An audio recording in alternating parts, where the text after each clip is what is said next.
Here we go in 3, 2, 1. Waiting for it. Okay, it says that we are live on YouTube right now for the Westlake Charter School Board meeting on February 11th, 2021. Board President Golick, you have the YouTube floor. Thank you, Mr. Ike. So, pursuant to Executive Order N-2920, this meeting is being held via teleconference and being made accessible telephonically and electronically to all members of the public. Members of the public are encouraged to observe and participate in this meeting. At the end of our agenda on the Westlake Charter website are some instructions for how to participate. But essentially what we'll do is send an email to admin@westlakecharter.com, and in the subject line, put the topic which you wish to comment on. And every effort will be made to read your comment at the time we take up that action item. With that, Mrs. Wells, will you go ahead and call the roll? I would love to. Hope Golick? Here. Sean? Yes. Nancy? Yes.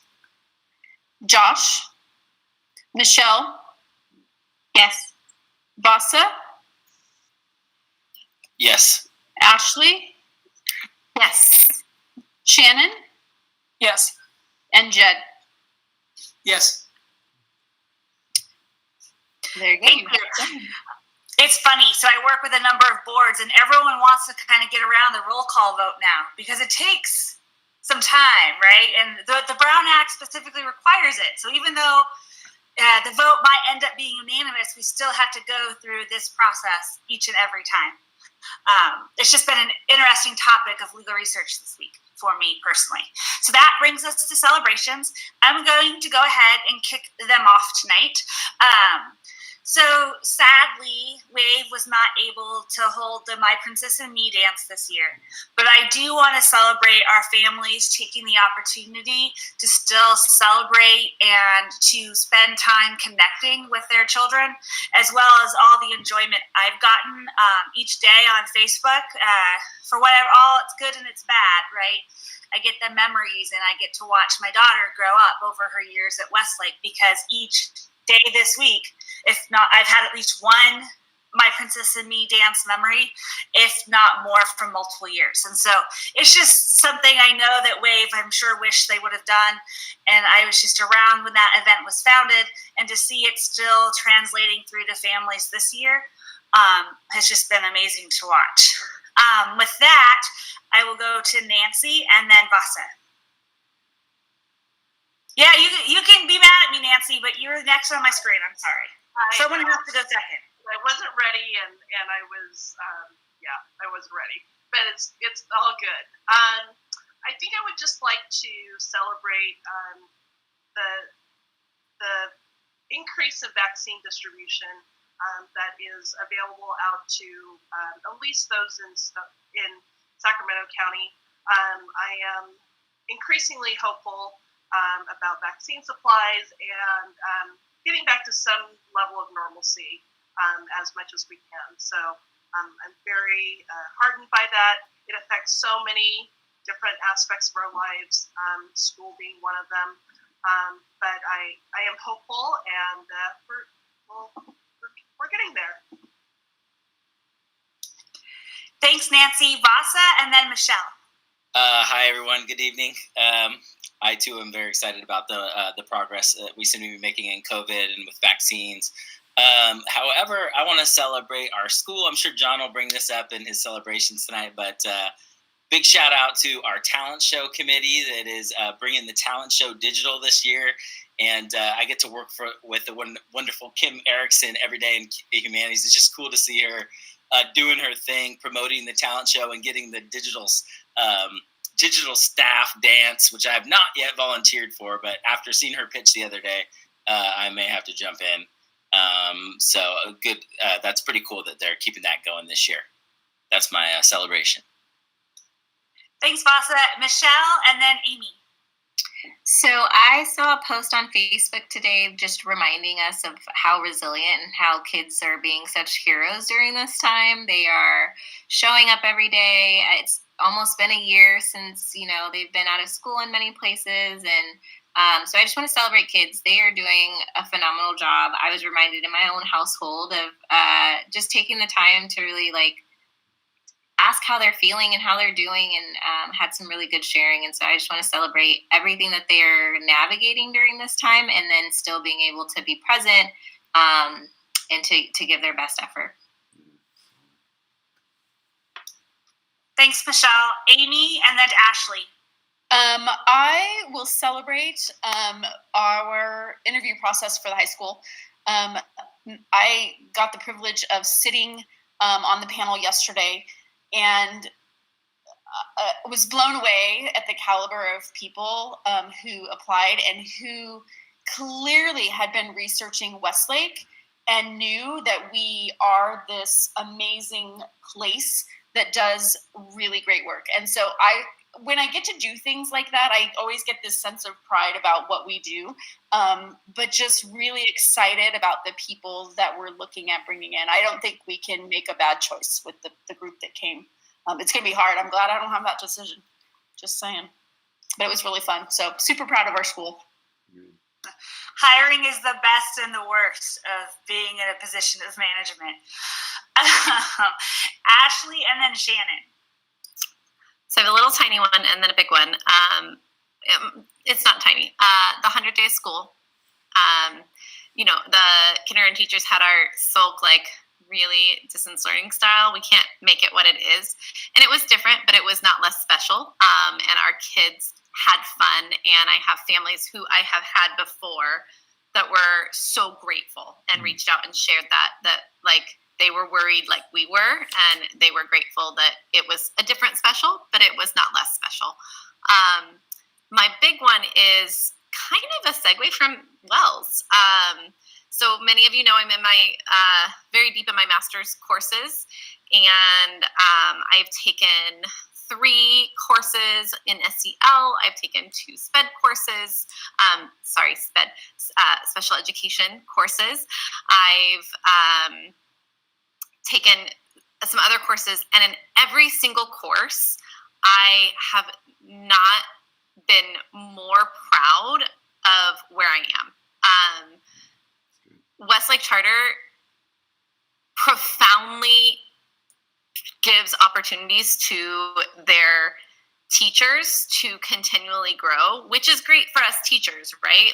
Us teachers get to grow as educators, but for the parents listening, that gives this endless opportunities for a better, amazing teachers than the amazing teachers we already have for your kiddos.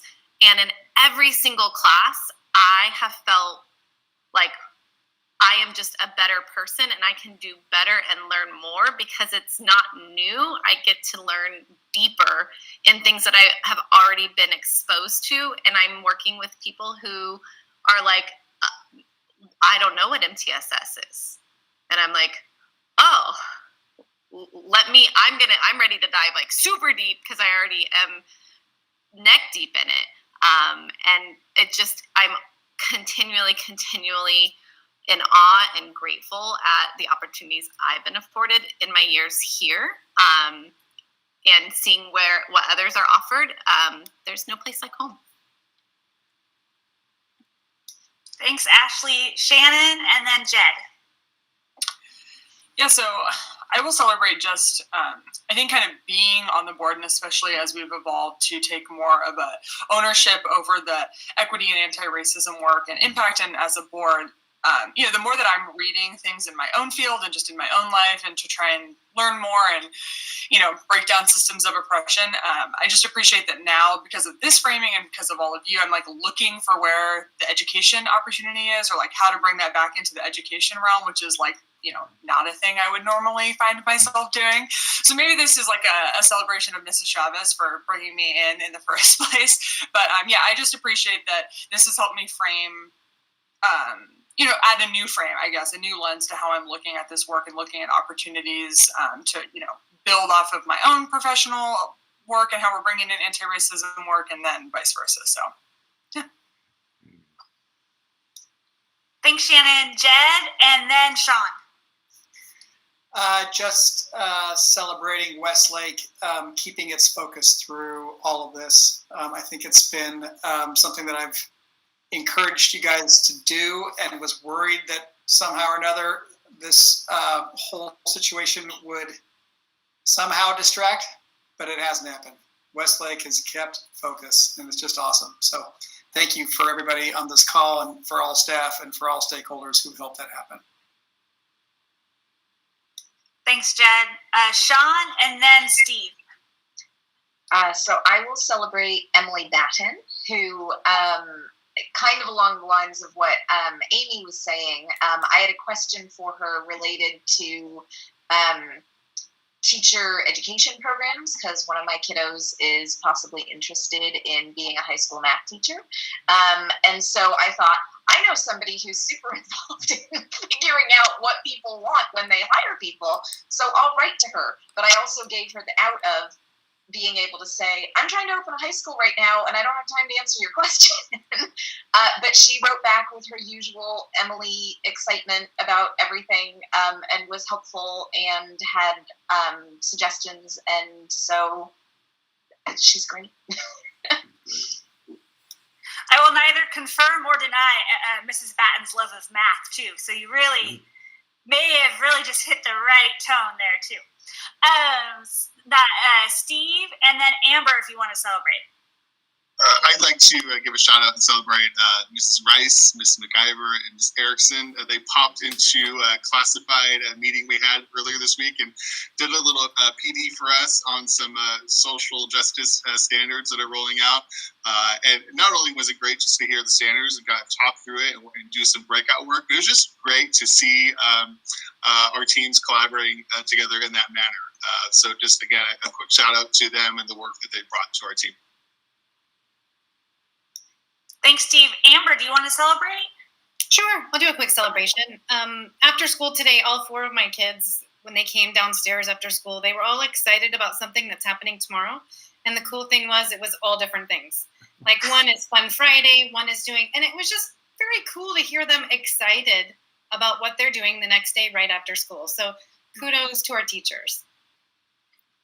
Thanks, Amber. And then John, do you want to go ahead and celebrate something now? I have plenty of celebrations in the show today, but I would like to throw out a quick celebration that's not on a slide. I would like to give a little shout out to our Student Sports Services team, especially our counselor, Jessica Kerboy, our school psychologist, Dr. Blair, our Director of Student Sports Services, Christina Ike.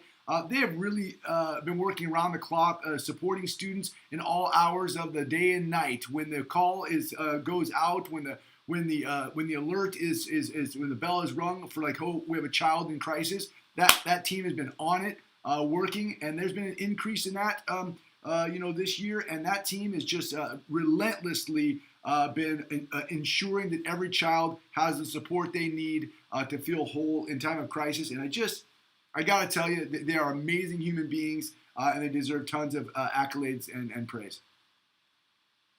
Thanks, John. Any other board comments that aren't on matters on the agenda? See, none. That brings us to public comments. I'll just remind for those community members that are out watching us on YouTube that they can shoot an email to admin@westlakecharter.com at any time. Just put your topic in the subject line. Try to keep it to 250 words, and we'll do our best to make sure that comment gets read into the record tonight. With that, John, do we have any comments currently? I am looking at the inbox right now. I've hit refresh twice, and there currently are no public comments in the inbox, but I'll keep the screen open and check back throughout the evening. Perfect. Thank you. With that brings us to our reports. WAVE is not actually on the agenda for tonight. I really don't know how that happened. I apologize about that. I would be very happy to bring WAVE into the executive director's report and have Ms. Husted be a part of my report. Since it was not an action item. Let's just let Amber go first. Wave would normally be our first report, if you don't mind. Unless, Amber, you don't have a report, in which case I am really sorry. Oh, no, it's fine. I can always talk about what's going on. I think we actually have a lot this month, so I would love to share. We had a coffee talk 2 days ago, which I think went really well. And as Steve mentioned, we had 3 amazing educators come on to the coffee talk as well and go over the social justice standards. And they were phenomenal. And it was really nice to have them on there. And I think we had pretty good turnout, and it was a good coffee talk. We have another dinner fundraiser coming up. We're having trouble connecting with some of the smaller businesses. So I have kind of put a call to action out if anybody knows a small local restaurant that is willing to partner with us, because with some of the opening and closing, I know it's just hard for anybody to commit right now. So we're just going to do Chipotle again. That's March 2nd. It's the one on Del Paso. If anybody wants to hit it up and give us 33% back. And then I did set up a science night on March 31st, which will be virtual. And it's with Sierra Nevada Journeys as well. And it'll be basically like 2 family STEM activities.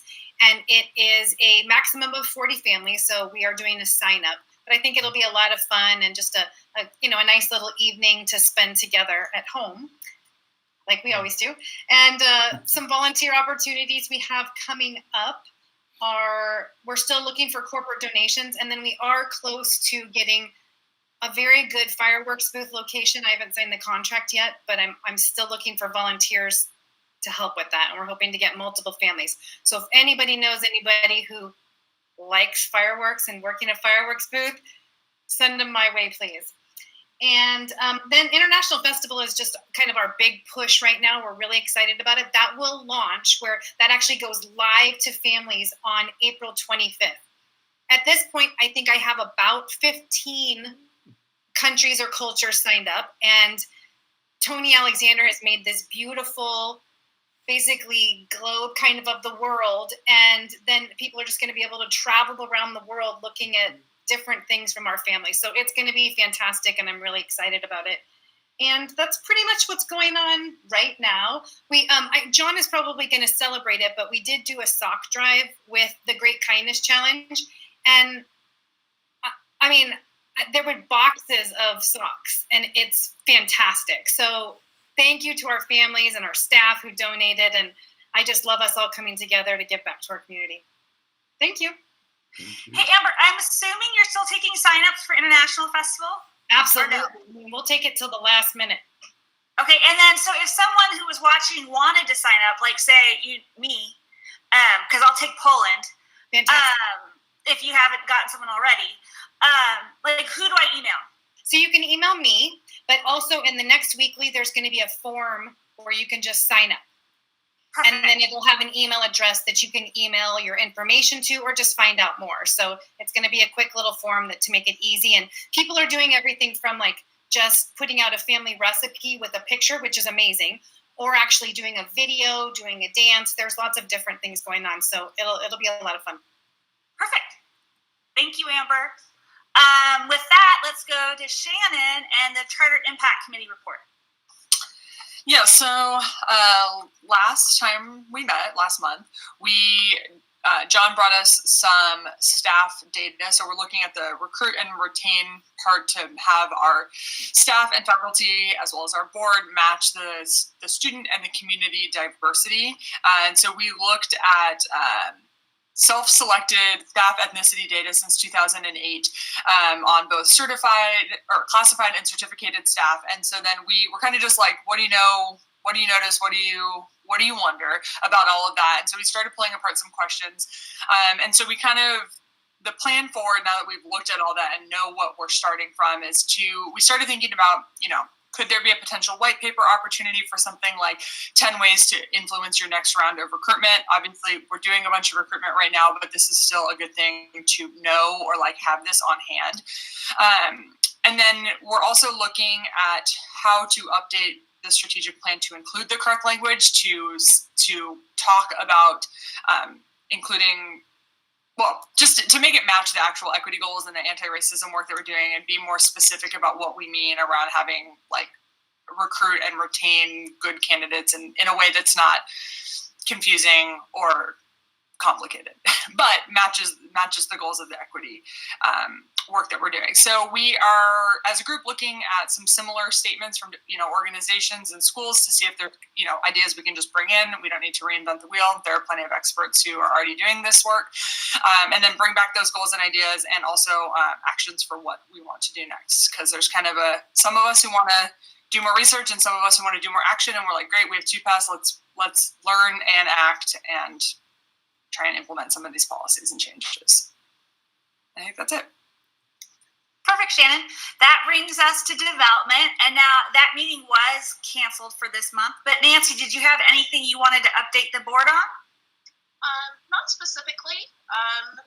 Thank you to the board who were flexible about the last minute cancellation. I greatly appreciate that. Just in terms of what the team is working on, and specifically work around the first campaign initiative that will be for our incoming freshman class, taking a trip that is very related to social justice and whatnot. So the team continues to be super excited about it, and we will continue working. Thanks, Nancy. That brings us to Sean and the Finance Committee report. Hi. So at our January meeting, we talked about the high school furniture, which is on the agenda for tonight, and voted on that to bring it back to the board tonight. We continued our discussion of certificated comp, and we'll continue it at the meeting this month.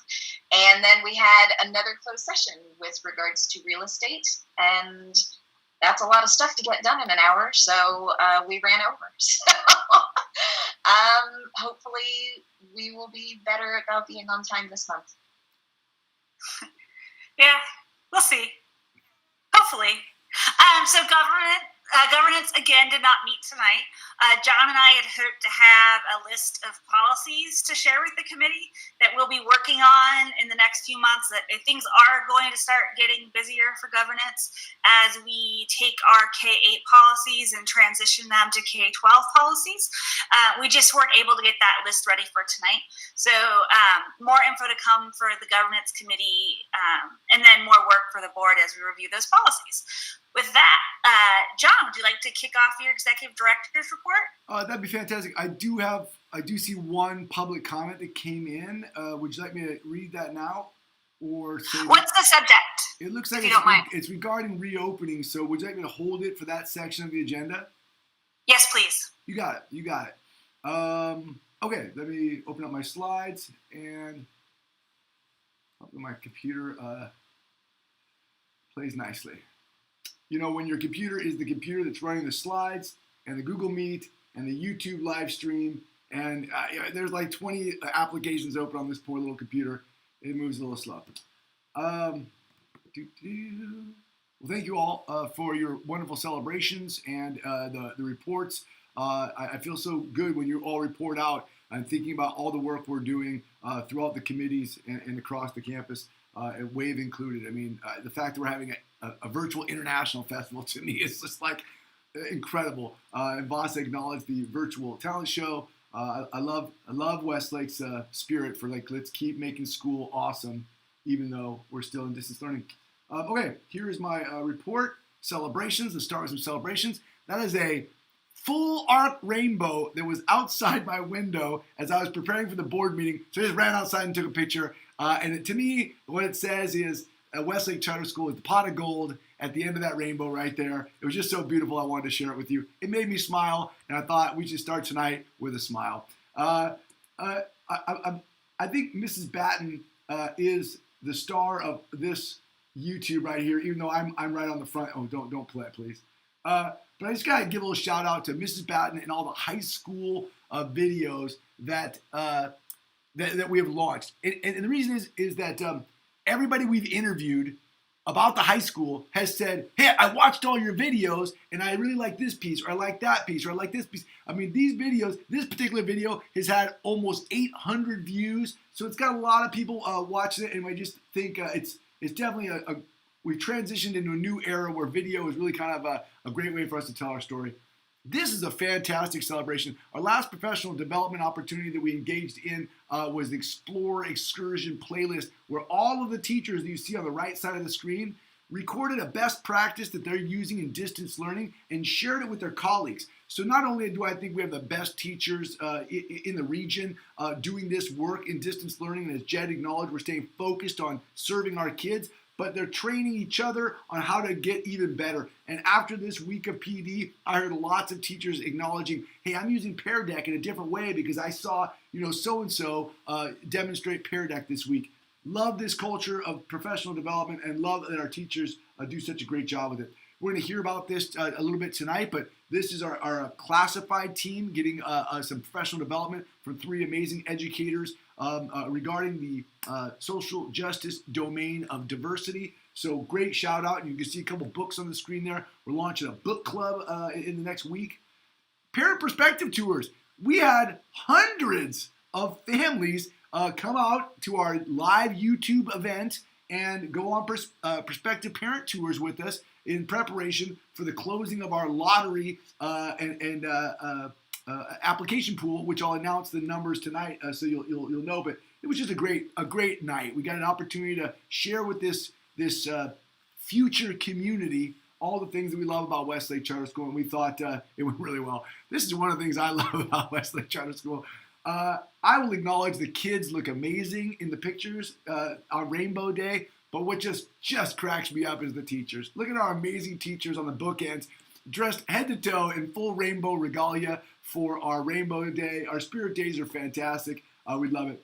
I slipped this slide in there. If you know him, you love him. This is Joel Schwieger, our friend who opened up and runs Joey's Food Locker. He's an independent living skills or ILS teacher at Natomas High School. And today he sent me this picture and said, look who came and visited my class. That's a picture of Joel Schwieger, Gavin Newsom, and all the students of the ILS program, along with Angelique Ashby. I just thought, hey man, he's a friend of ours. Let's celebrate Joel Schwieger. What a gift to the Natomas community that we all know and love.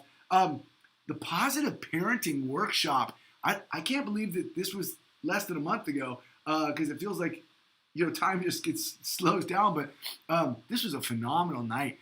We had over 100 parents, I believe, engage in this live YouTube event with our school counselor, our school psychologist, the amazing Ashley Patel, and Patel and Jessica Ashby was on there as well. Just a star-studded cast. It's on YouTube. It's getting lots of watches. We've gotten lots of feedback from our parents saying, oh my goodness, thank you. Let's do more of that. So what a celebration for our school. Whoops, I think it's pushing play. Don't push play. There we go. Houston said that I was going to celebrate this, but hey, the Great Kindness Challenge week is totally a part of who we are at Westlake Charter School. Kindness is part of the ethos of our school, and we believe in it. We practice it all year long, but certainly during the Great Kindness Challenge week, we ramp it up. And this year, our partners at WAVE, Amber Husted and crew, along with Jen Kayau, our principal, collaborated and said, how do we take this just from the school out into the community at large? And they did lots of cool ways to do that, but one was this sock drive where just tons of socks came in. So we sent them off to Loaves and Fishes. So Westlake Charter community, all of you out there, both of you out there watching, thank you. This your generosity when we do food drives for Joey's Food Locker, your generosity for this kindness challenge.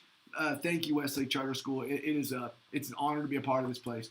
A couple of great events, right? Again, I know we're in distance learning, but these kids built the egg drops that they do in science through the distance learning drop-off kits, got them to school. Mrs. Wells and Mrs. Kayau climbed up on the roof and dropped these egg drops out on the concrete. Meanwhile, the teachers had their cameras out and were live streaming to Google Meets and watching the eggs drop so the kids could see their science experiment fly off the roof and crash to the ground. So science is alive and well and happening. Some of the eggs are not alive and well. Sorry about that. But that was an amazing thing. Like, we're not giving up on learning and learning through our core value of joyful learning. On the left side of the screen, the spoken word forces showcase. I'm sure you're all aware of what this is, where we learn about forces or Newton's law, Newton's laws, and we are simultaneously in humanities learning about spoken word and figurative language. We put the two together and we come up with spoken word about our own life experiences that incorporates these laws of nature. So you hear kids say anything like, gravity, it gets me down. And then they go on. So our kids did an amazing job of doing their spoken word in front of their colleagues on Google Meet. You can see a bunch of teachers watching that on the screen. And tomorrow night, it goes live in front of families via a YouTube stream. So we're doing all the things that we do, everybody, even though we're still, still here in distance learning. I'll try and keep my strategic actions and my updates somewhat short because we have a reopening conversation tonight. But I do have a couple of items I want to talk about. The first one is... Mr. Ike? Oh, yes? Sorry to interrupt, but would you mind if I started recording this meeting? Oh, you can start recording this meeting. Is that okay? I don't think it's turned on. Do you see that it's turned on? Do you want me to record the meeting? I'm recording it on YouTube. Is that what you want? No, I guess it would be fine, right? People will be able to rewatch it. Yeah, I just want to make sure. Yeah, no, sorry. It's on YouTube. Yeah. Good call. Mrs. Wells has spoiled me with the little recording at the top of these Google Meets. That's all. Yeah, no, we're live streaming to YouTube and auto archives to YouTube, so it is archived for our community. Perfect. Sorry, I'm so sorry to interrupt. You're good. Thank you. I mean, if we'd forgotten to record, that would be tragic. So yeah, good call. Right. Good call.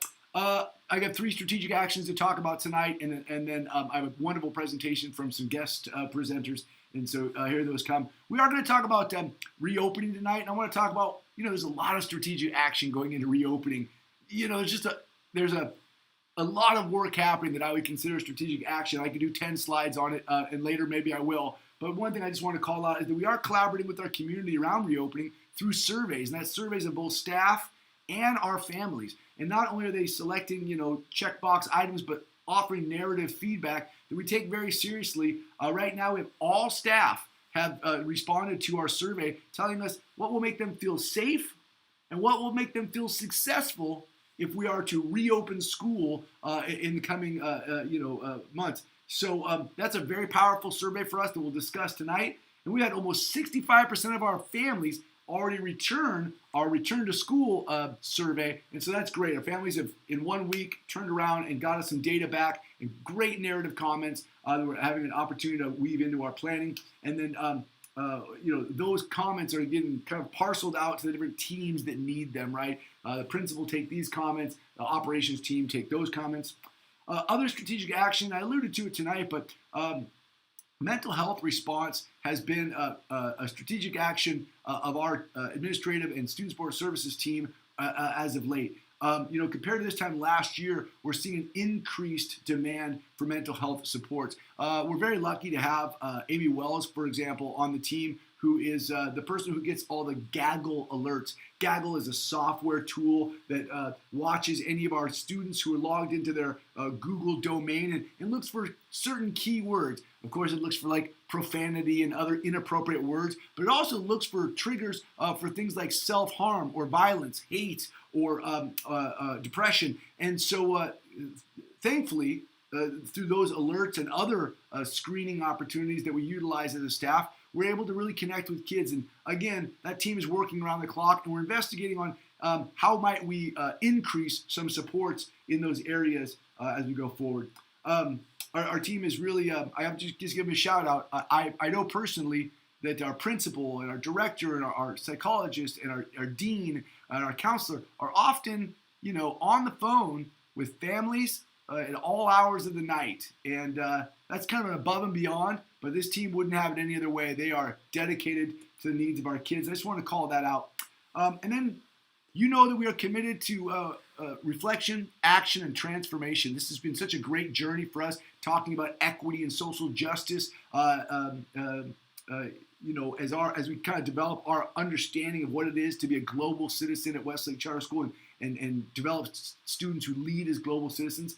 And so we've launched a 5-month series regarding social justice standards. We have a wonderful opportunity coming up with a Museum of Tolerance coming to do a 3-part series for our staff. Wonderful stuff, but we've committed to, for the next 5 months, making sure our certificated staff, our classified staff, our board of directors, and our parent community have the opportunity to access some of the things that we're talking about so we can create common language. And that's what we're going to do for you tonight. Our topic tonight is the domain of diversity. Remember, in the social justice standards, there are 4 domains. There is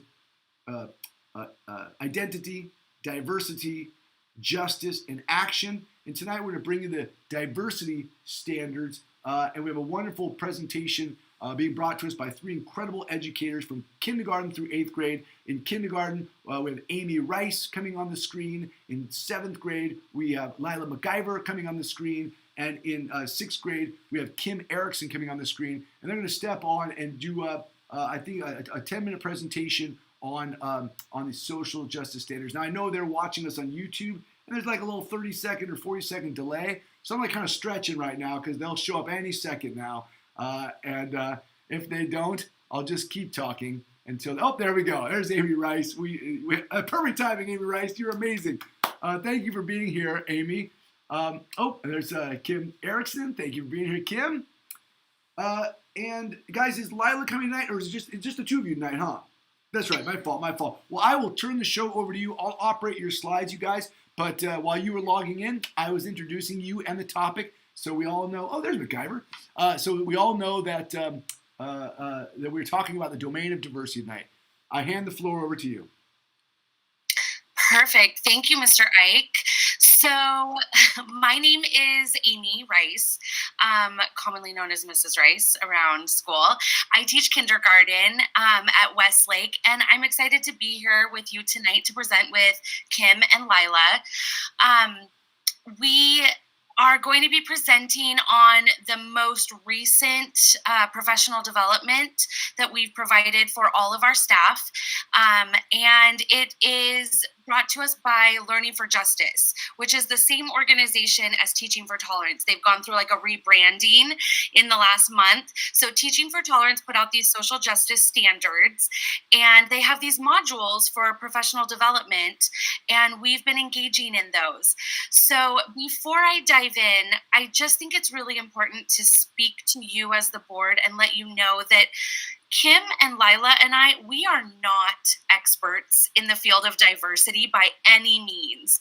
And I think it's also important to acknowledge that we're coming at these topics of equity and anti-bias from a relative perspective, like a position of privilege, really. So we just want for you to know that when we addressed our staff and our families at Coffee Talk, we told them, we're not here to teach you about diversity.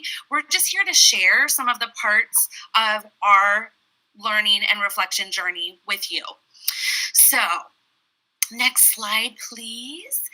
As we do this work as a staff, we've really talked about, like behind the scenes, how important it is to be unified as a Westlake community for our families, for you as board members, and for all of our staff members to be kind of participating in this learning journey. So we're not going to give you the entire PD tonight, but we do just want to give you some of the highlights so that you can be on the same page with us and you can know kind of what's happening when we're doing our professional development trainings.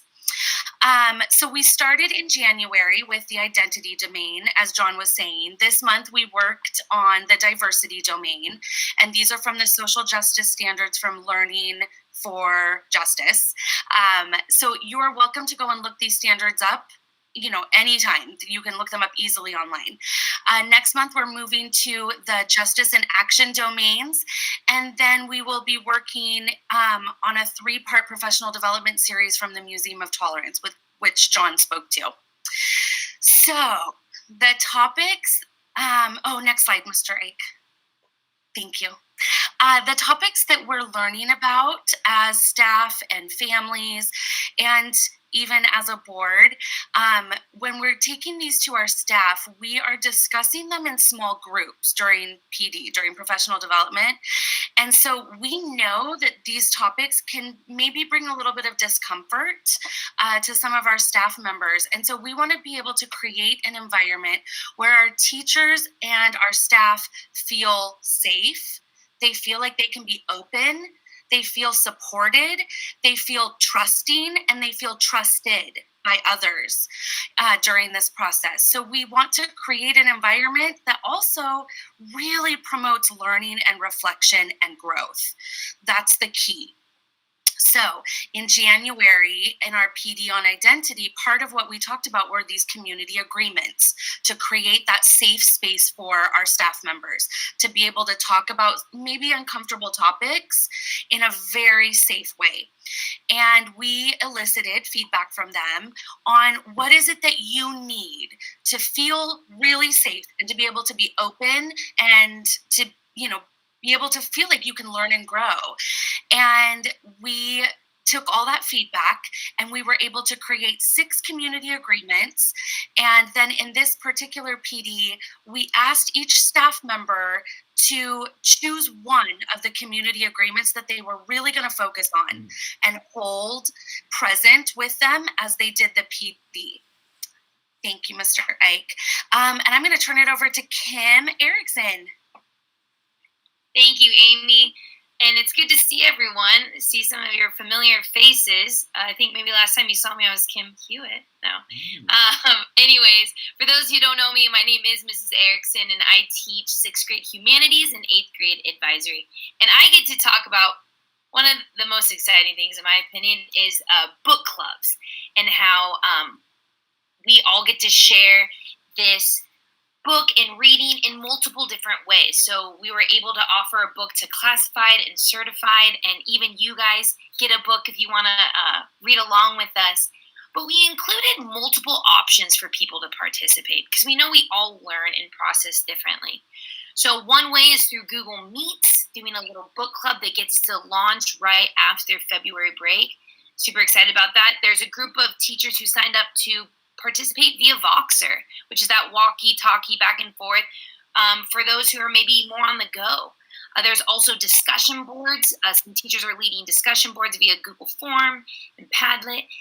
And then the last option is to be able to read and process on their own. So maybe right now, you don't have time, but you will in a couple months. And then here's a book we would like for you to join us in this journey of reflecting and that eventually calls to action and ultimately transformation. So after this book you see, we look forward to reading So You Want to Talk About Race. So again, we would love for you guys to read this book along with us, to engage in this work in our Equity Launch Series. And if you don't already have a book, our team will be happy to get you one.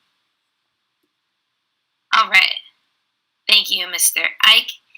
So as many of you already know, our city is one of the most diverse cities in the nation. So this work is crucial, and it directly is connected to our Westlake community. Here you see a breakdown of our primary home languages here at Westlake Charter School. Between all of the families here, there are 32 primary home languages. So we're fortunate to live in a diverse community where we can learn and listen from each other. And like Amy said, this is just, we're learning alongside, and we're just happy to have these PDs and learn along with you guys, and also through book clubs in addition to learning with justice. All right, next up is Lila. Thank you, everybody. Hi, I am Lila McIver. I am a 7th grade humanities teacher, and I get to take you this evening through the standards that we've been working with staff to understand and learn about and reflect on. So we've done this work with these standards with both certificated and classified staff members. And what we're going to take a look at are the Learning for Justice's social justice standards. And these standards are the roadmap that we are using to plan this initial PD and really ground ourselves in our anti-bias, anti-racist work and to begin this work. So these standards are divided into 4 domains: identity, diversity, justice, and action. And we're going to focus on those diversity standards this time around and this evening. Next slide. Whoops. There you go. Thank you. So with our staff, we went ahead and took a look at these 5 standards that are in that diversity domain. And I'm actually going to go ahead and take a moment to read these standards to you, just in the interest of common language and really making sure our entire community is engaged in this process. So diversity standard 6, students will express comfort with people who are both similar to and different from them and engage respectfully with all people. Standard 7, students will develop language and knowledge to accurately and respectfully describe how people, including themselves, are both similar to and different from each other and others in their identity group. Standard 8, students will respectfully express curiosity about the history and lived experiences of others and will exchange ideas and beliefs in an open-minded way. Standard 9, students will respond to diversity by building empathy, respect, understanding, and connection. Standard 10, students will examine diversity in social, cultural, political, and historical contexts rather than in ways that are superficial or oversimplified. I will tell you, I've read those standards, I think, at every part of this professional development that we've done. And every time I've read it, there's something new I latch onto and feel excited about. And I feel excited about the work that we are doing at our school. Now, the process we went through with these standards is we took these standards and we then looked at the breakdown of the age-appropriate outcomes for each grade span. So this is an example of one standard that is broken down into those outcomes. And you can see how these progress from K2 to that 9-12 outcome. So K2, I like being around people who are like me and different from me, and I can be friendly to everyone. 3-5, I like knowing people who are like me and different from me, and I treat each person with respect. 6-8 outcome, I interact with people who are similar to and different from me, and I show respect to all people. And then that 9-12 outcome that is so exciting that we get to talk about now as we're expanding up to our 9th to 12th grade. I interact comfortably and respectfully with all people, whether they're similar to or different from me. So that's the end of our share with you tonight. I feel like we're all very excited that this is the beginning of the work that we are doing as a community. And it's our starting place as we're reflecting and learning. And we look forward to that next round of professional development with that justice and action domain. First of all, thank you to the 3 of you. You crammed a 2-hour professional development in 10 minutes and 30 seconds. It took me longer than that to do celebrations, so you are amazing. I was going to ask if the board has any questions, comments, or concerns. I see Mrs. Gibbons has a thought. Mrs. Gibbons? Yeah, thank you for the presentation. It's really exciting to see the work that you're undertaking and to know the impact that it will have on the community itself. I'm glad this was the last slide because I wanted to talk a little bit about this slide. I like the intent of it, which is that you want our children to kind of grow up and feel like they can, be open to everybody and their differences. I want to be careful on language. And one of the things that has come up is the 9 through 12. It says, I interact comfortably and respectfully with all people. I think we can control how. I think we should put the responsibility on how they treat and how they greet people or how they perceive or how they welcome people based on their differences. I don't think you can limit how they feel.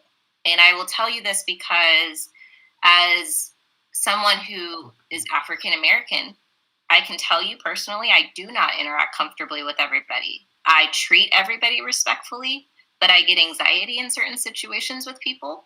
So I want to be really careful that we start to think about that and the impact that it has on the students. I want them to feel a sense of responsibility for how they react and accept. I don't want them to feel responsible for how they feel based on an interaction or who they're interacting with. Yeah, that's great feedback. Thanks, Ms. Gibbons. The language is taken directly from the standards, but it doesn't mean we shouldn't critically analyze what it is we're asking our students to develop into. So yeah, wonderful feedback. Anyone else have any thoughts, questions, or concerns, feedback about this work? we're just going to keep coming back and talking about it because we're excited about it, and we love to have your voices be a part of it. So if anyone on this panel or if anybody in the audience wants to be a part of this work, we are willing to recruit people onto our team to continue this work in the years to come. So thank you all for participating, and thank you to our presenters. You guys, you're amazing. Thank you for having us. Absolutely. Absolutely. Bye. Thank you. Bye, you guys. Thank you. Oh, excellent. Excellent. So that was the strategic actions. A couple of quick updates, and then we will dive into, I think, the rest of the agenda. Lottery applications, the application pool has now closed. We are now going through our process to prepare for the actual lottery night. You can see the growth in the application pool starting back in 2017 with under 1,000 applications to now at 2021 with 1,377 applications. We're slightly down from last year, but that does include high school. So you were probably 100 and some odd down from last year. But when you compare it to like just 2 years ago or 3 years ago, you can see we're still way up. So really good work to the team for facilitating the lottery this year. If you were interested in the actual, grade level by grade level numbers, we still have over 355 kindergarten applications. Even though we didn't hit that record peak like last year in kinder, we still hit quite a few. We have 106 ninth grade applications, which is fantastic. When you think that there are maybe 1,000 ninth graders in the entire Natomas Unified School District, that represents about 10% right there. We've increased our kinder Title I applicants to 66 versus 54 the previous year. So I know we're always looking to increase our socioeconomic diversity. So that's good for us that we've increased that number. Now this is really an interesting number here because as you recall, we put siblings before Title I. Remember why we did that? We did that because we used to put Title I first, but then we'd pull a bunch of siblings, and so you'd only get, the 20% Title I. Well, look at what's going to happen this year. This year, you're going to get 20 siblings right off the bat that are Title I. Then we're going to pull our 22%, our 20% or 22 kids. So you have a minimum of 42 students, or roughly 40% in kindergarten next year. Which is really good news for us. The work you did as a board to wisely reorganize your preferences is going to have a big impact this year. We could go from 34% to close to 40% in the kindergarten lottery anyway, overnight. So well done on that. Very excited about that. And here's an interesting little fact I stole from Mrs. Batten today. She's doing a survey with the 8th grade students, and we have over 80% of the 8th grade students showing strong interest in our 9th grade program. Now, if we have anywhere close to that come from 8th grade to 9th grade, we'll have a large enough applicant pool along with the wait list that's already starting to get ready to bubble and build for full enrollment next year in 9th grade, which is a real celebration for us. Any questions on lottery team? No. Good. And I just want to update you on interviews. I think you heard a little bit of it from Amy Wallace, but we had over 100 applicants for the 8 high school positions. In fact, it may have been closer to 150. Interviews began last week for all of our high school positions. It was an incredibly impressive list of applicants. People from out of state, people from all over our state, several applicants from out of the region. Just a lot of interest in being a founding team member. And so we will be announcing that founding team in the coming weeks as we button up these interviews. So great work to everybody involved in spreading the word to get these interviews populated. That finishes up my updates. Let's go back to the agenda and see what's up next. I see one of our guest presenters coming on. Let's see. Mr. Ike, do we have any comments that have come in? We have, well, let me check. We've received one more comment, but it's also about reopening. So would you like me to hold it until the reopening section of the agenda? Yes, I just wanted to make sure we didn't receive any updates or questions or comments about your report. I did have one question on the lottery that just came to me. Sure. Is it all right if I go ahead and ask it? Absolutely. Yeah. Do we know what percentage of applicants were out of district? by chance, or how that broke down by grade level? I was just looking at some other charter school data throughout the region the other day, and I was a little surprised, actually, I'd be glad to by bring that shift that happens. I'd be glad to bring that back to you because I don't have that offhand. But it'd be something I'd be happy to bring back. Ms. Wells, if we can make a note on that, I'll bring that back in the next board meeting. Hope. Perfect. Thanks. I really just happened to be researching something else and stumbled upon it, and I thought it was just a curious piece of data. That's all. Yeah, Thanks I for love bringing it. that. You know, I love some data, so we'll I know. I'll bring it. I just don't like to throw curveballs, so it's like that balance of data versus shock. Great. But with that brings us to our consent agenda. We have 3 items on this evening. If there are no questions, is there a motion to approve the items A through C? I'll move the consent agenda. Thank you, Sean. Is there a second? I'll second. Thanks, Ashley.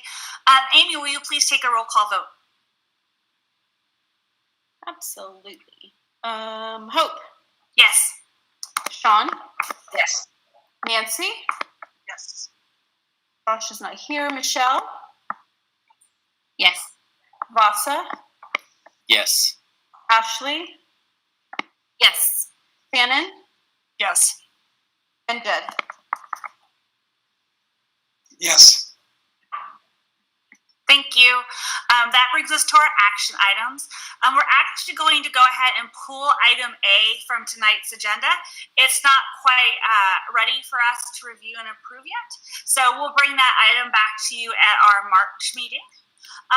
And then we're going to then our next item is the 2020-2021 Comprehensive School Safety Plan. Myself, Mr. Ike, Ms. Wells, and Ms. Erickson met as the School Safety Committee before this meeting, reviewed the changes, and then approved that plan to move forward to the board. I am sure Mr. Ike is ready to answer any questions you have, if you have any. If not, I would look for a motion to approve. Yes, we killed many a tree in the printing of this plan yet again. And as was pointed out during our meeting, next year there will be 2 plans and we will kill twice as many trees, at least until, because you have to have one for each campus. So with that, are there any questions or a motion? I'd like to go ahead and move for the adoption of the Comprehensive School Safety Plan. Great. Thanks, Nancy. Is there a second? I'll second. Thanks again, Ashley. Another roll call vote, please. Yes. Hope. Yes. Sean. Yes. Nancy. Yes. Josh is absent. Michelle. Yes. Vasa. Yes. Ashley. Yes. Shannon. Yes. And Jed. Yes. Technology can be, frustrating, Ashley, but at least you don't have a cat face. Because there's nothing like being a lawyer and being in court with a cat filter on from Instagram you can't shut off. With all the Google things, we are grateful that we don't have that part going wrong today. Right? We can't do it in my job. They have it shut off. But I'm just saying, you could be upside down. That was the one I saw today, was the guy presenting testimony in front of Congress upside down. So unmute, take your time. We're here. We'll wait. We are going to swap our discussion items tonight because we have 2 guest speakers coming in to talk to us. So we're going to go ahead and take the high school update first. And I know Mrs. Batten and Mrs. Sargent are here to kick that topic off. Hello, good evening. Thank you so much for having us this evening. Slides are coming up. Very exciting. Oh, I was going to try and stall creatively, but I had nothing. So tomorrow, I think, is another big day for us. We could stall that way, math nerd. We could. It would be, yes. There's many coming up in the next couple of weeks, actually. Some cool. Yes, I stalled a little bit. So, thanks. Yeah. Awesome. Well, thank you all for having Mrs. Sargent and myself this evening. We are excited to come back and share some more high school information. Mr. Ike, if you want to move to the next slide, please. So I didn't get to in January officially welcome you to quarter 5. I have a hard time saying quarter 5, but section 5 of our planning piece. So we are a month into that planning period, and you'll notice that we end at quarter 6. And Mrs. Sargent and I are just talking about needing to elongate our infographic because we know that past June of 2021 there will be more work to do. Back when we built this over a year ago, it seemed like so much time, and it has gone by rather rapidly. So we'd like to jump in and just share with you some highlights from this quarter, the work that will be done, and talk about what we're going to share this evening. So Mr. Ike shared some of these highlights already, that our lottery is closed. We've got some 9th grade events coming up, which is so exciting. There's some really exciting work being done, planning being done at the location that we announced through our video a couple weeks ago. And so we're excited to begin unveiling those pieces to the board and sharing those pieces. Tonight, in particular, we're going to talk about course sequencing. So it's a bit of an extension from the grad requirements presentation that we did in December, and then the approval of the process that you went through in January. So we'll dive a little deeper into those specific course sequences for our high school. And then we'll introduce to this evening our math placement policy, which will be something that will come before you in its entirety in the next month or so. So this will look familiar to the board. It was the math course sequence was something that we presented in October as we began to talk. We talked about detracking and shared our partnership with San Francisco Unified School District as well as Escondido Union High School District, and we shared our belief that all students should start with a strong mathematical foundation in order to enable them to continue to pursue math beyond high school, and have that strong foundation allows them to continue that love of mathematics. And we saw the data presented from those 2 school districts who made that move in 2015, and how this philosophy aligns with our middle school math philosophy as well. So what you have before you is I apologize for the noise in the background, our recommended course sequence for math, where all students would start with a strong foundation in Math 1, and then that course sequence would progress, allowing every student, no matter their mathematical ability, the ability, though, to get to achieve the highest math classes offered on our campus or through our partnership with American River College. When we presented this originally, we talked about the opportunities for acceleration, and Mrs. Sargent built an amazing slide that had about 15 different possibilities for acceleration. We decided tonight that we wouldn't get into all of those pieces, but we will bring that before you, I promise, at some point, because it's pretty fascinating.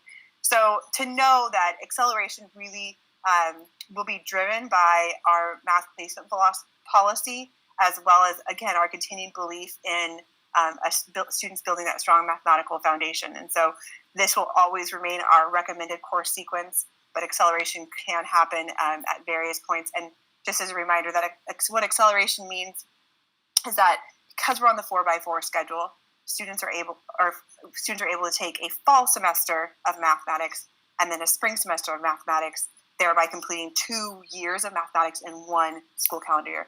I see a hand up. Hope, go for it. And this is just, again, from my own knowledge. So a lot of high schools, like I know, offer, for instance, integrated math 3, right? Mm-hmm. But you don't hear a lot of discussion about the differentiation between a statistics option and a pre-calculus option. Mm-hmm. So I was just wondering if you wanted to share some of the thought process on that, and if I think that might make us unique in the high school world right now. But so if that's true, I wanted to give you an opportunity to maybe share that as well. Yeah, and I would love Mrs. Sargent to jump in too, but it's something that I think we're definitely in the boat, Hope, looking at our partners in the area who are offering integrated math courses. We just had that Math 3, and many districts or schools will offer a Math 3 Plus in line with that Math 2 Plus as an advanced mathematical course.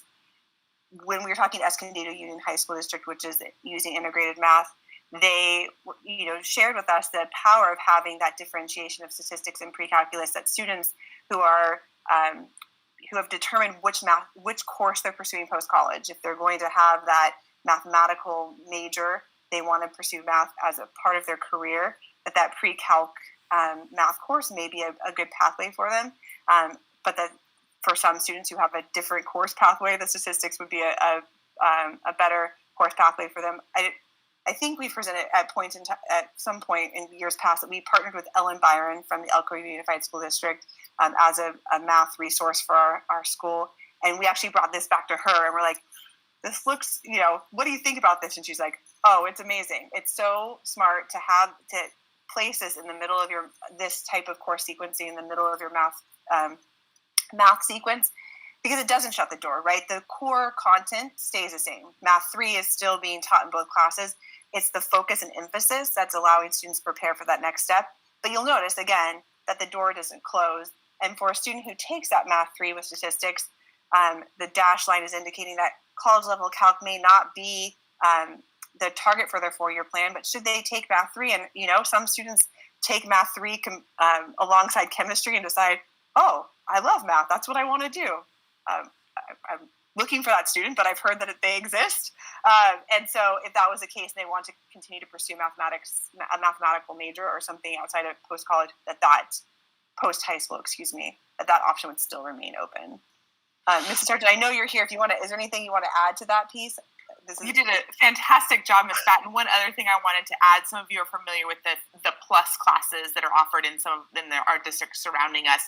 And those Math 2 plus, Math 3 plus, infuse those pre-calculus standards in. That's kind of what has been included in the plus classes, so that those would be comparable to our Math 3 with pre-calculus to prepare students for that next level calculus class.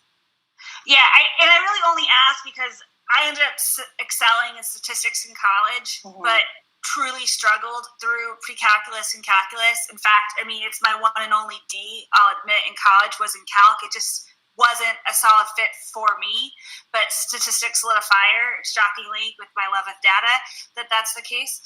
But as a parent to a kid who has really developed a love for math, I wanted to highlight the fact that I think it's fabulous that we're presenting different math pathways. So that's why I asked. So thank you for your answer.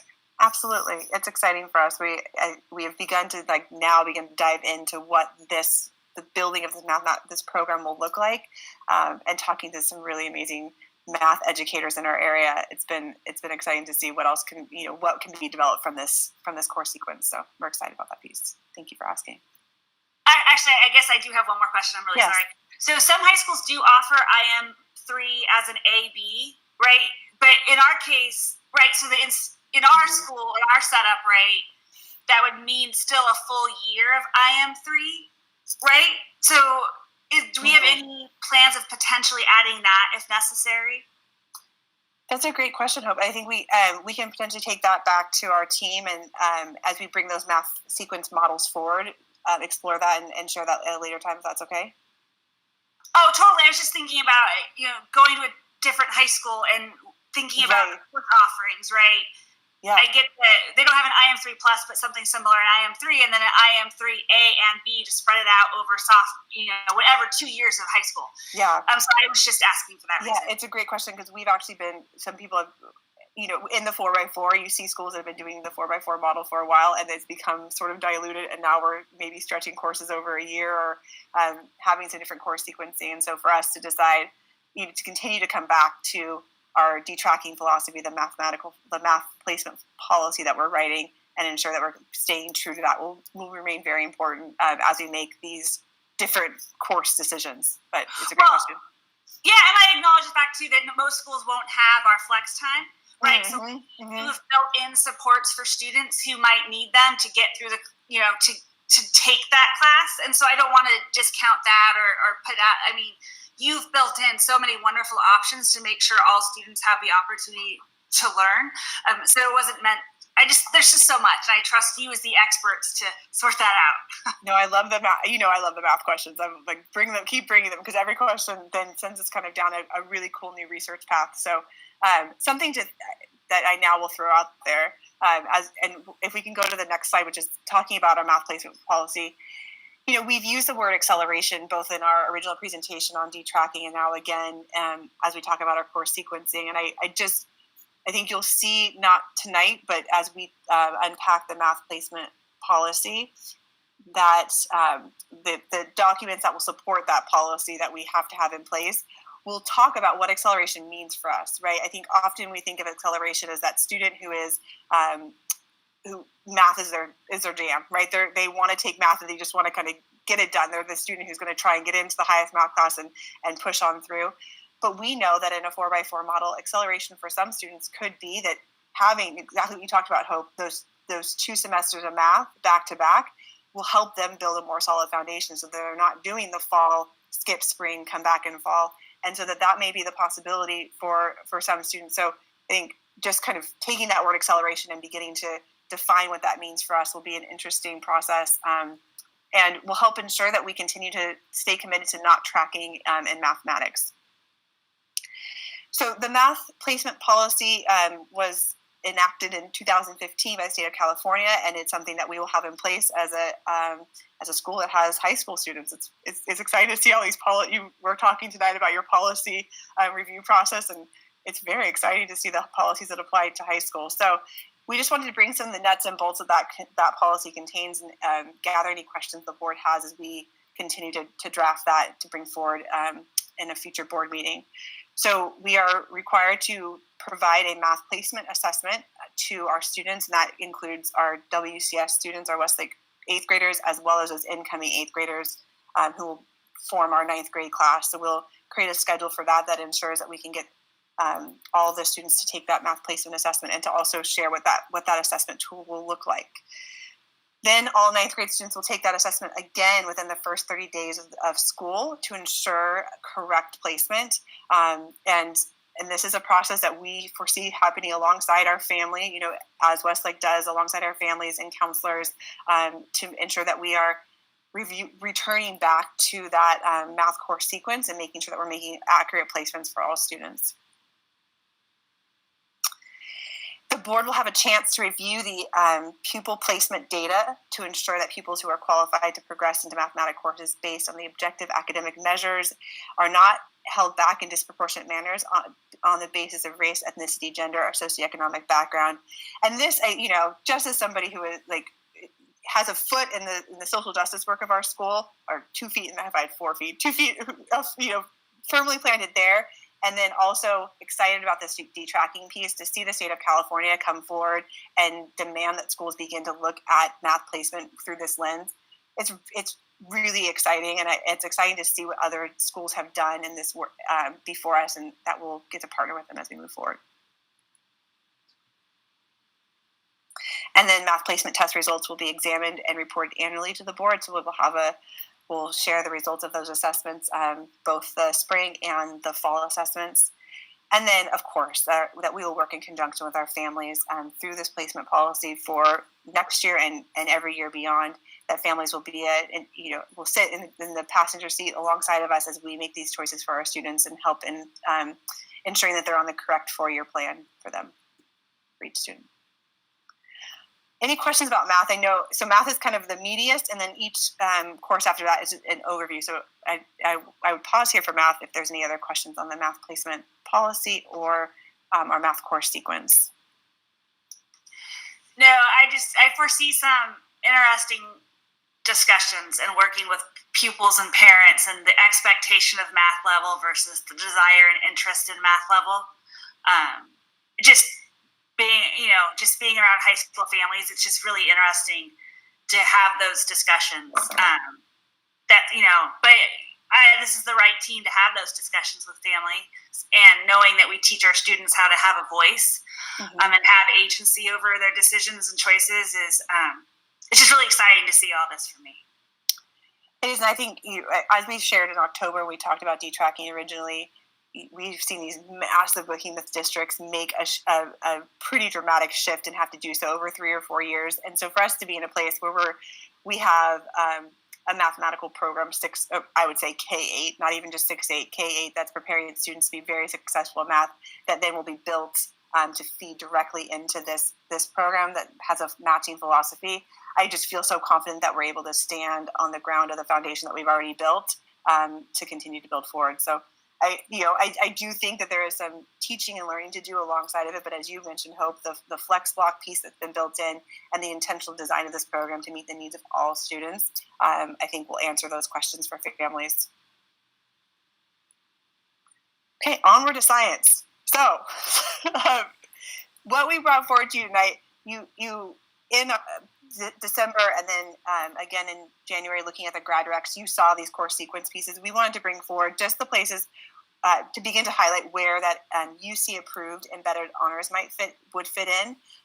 Again, this is the full gamut, right? And as we do master scheduling and all those pieces play out, these may look different, but the course sequence for science will be conceptual physics, biology, where we will begin in that biology course, begin to introduce that embedded honors piece, chemistry, and then we had just, I wish we had an hour. I know I don't, Mr. Ike. I know I'm moving quickly, but we just had the most amazing conversation with our dual enrollment partners around both, multiple pieces, but primarily advanced mathematics, advanced science, and then also a great conversation with their CTE team. And so the possibilities for our students, both in the general education pathways for advanced science courses, but also in the CTE course pathways for science courses at the college level, they said, which ones do you want us to pursue for you? And I said, all of them? Can we just, all of them?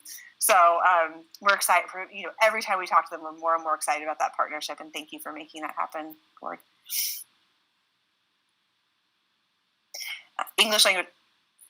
Oh, did we skip? I think we skipped English. Sorry. English language arts, again, you'll see the embedded honors begin in 10th grade and progress through 12th grade. And then in social science, just to call out that freshman course sequence that we'll be taking world cultures and geography, and then also putting in that ethnic studies into the state of California, still talking about what that's going to look like, but we're pushing forward with having that ethnic studies course in place. We've partnered with some really amazing educators in the state who have made some headway in what that curriculum would look like, and I'm excited to bring on our social science teacher to the team and have them start kind of building the dream of what that will be. Language other than English, so our foreign language offering, and I know this is a question that you brought up at our December board meeting as we talked about our graduation requirements, and just to know that it's interesting. So math and our language other than English, when we talk to schools, these are the two that kind of come up when we talk about a 4x4 schedule, right? They're the ones that are sequentially building, and I think every department would actually argue that they're sequentially building and need to be given a full year, but that they're sequentially building upon each other, and skipping a semester could potentially have a negative impact. And so we're being very thoughtful both in the development of those programs, but also in the course sequencing of those programs. And so looking at our 6th through 8th grade program and wanting to make sure that we are, again, intentionally building, there is possibilities for those acceleration models as well in our foreign language offering, where our recommended path would be that a student is entering with a strong foundation, but the possibility of taking a second foreign language course in one school year is definitely an option, a possibility, so that students could take both years in one place. And something just to call out is just that we know that to meet grad requirements, right, that students, those are the courses that students are taking in their 4 years of high school. So a student doesn't come in and say, I took Spanish 1 in 8th grade, therefore I only have to take 2 years of foreign language. Those, they are 1 year, those have to be met in the high school setting. So it's something for us just to think about as we continue to build these pieces out. We also know that through our survey work, we have students who are passionate about Spanish and are going to take Spanish as far as we can let them go.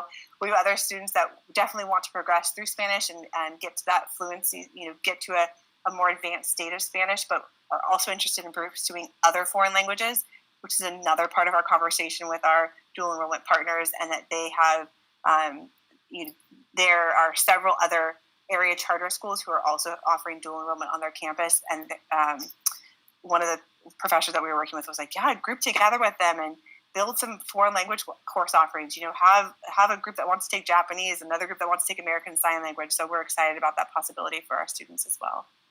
Yeah, it's like having to have IM2 on the transcript. Right.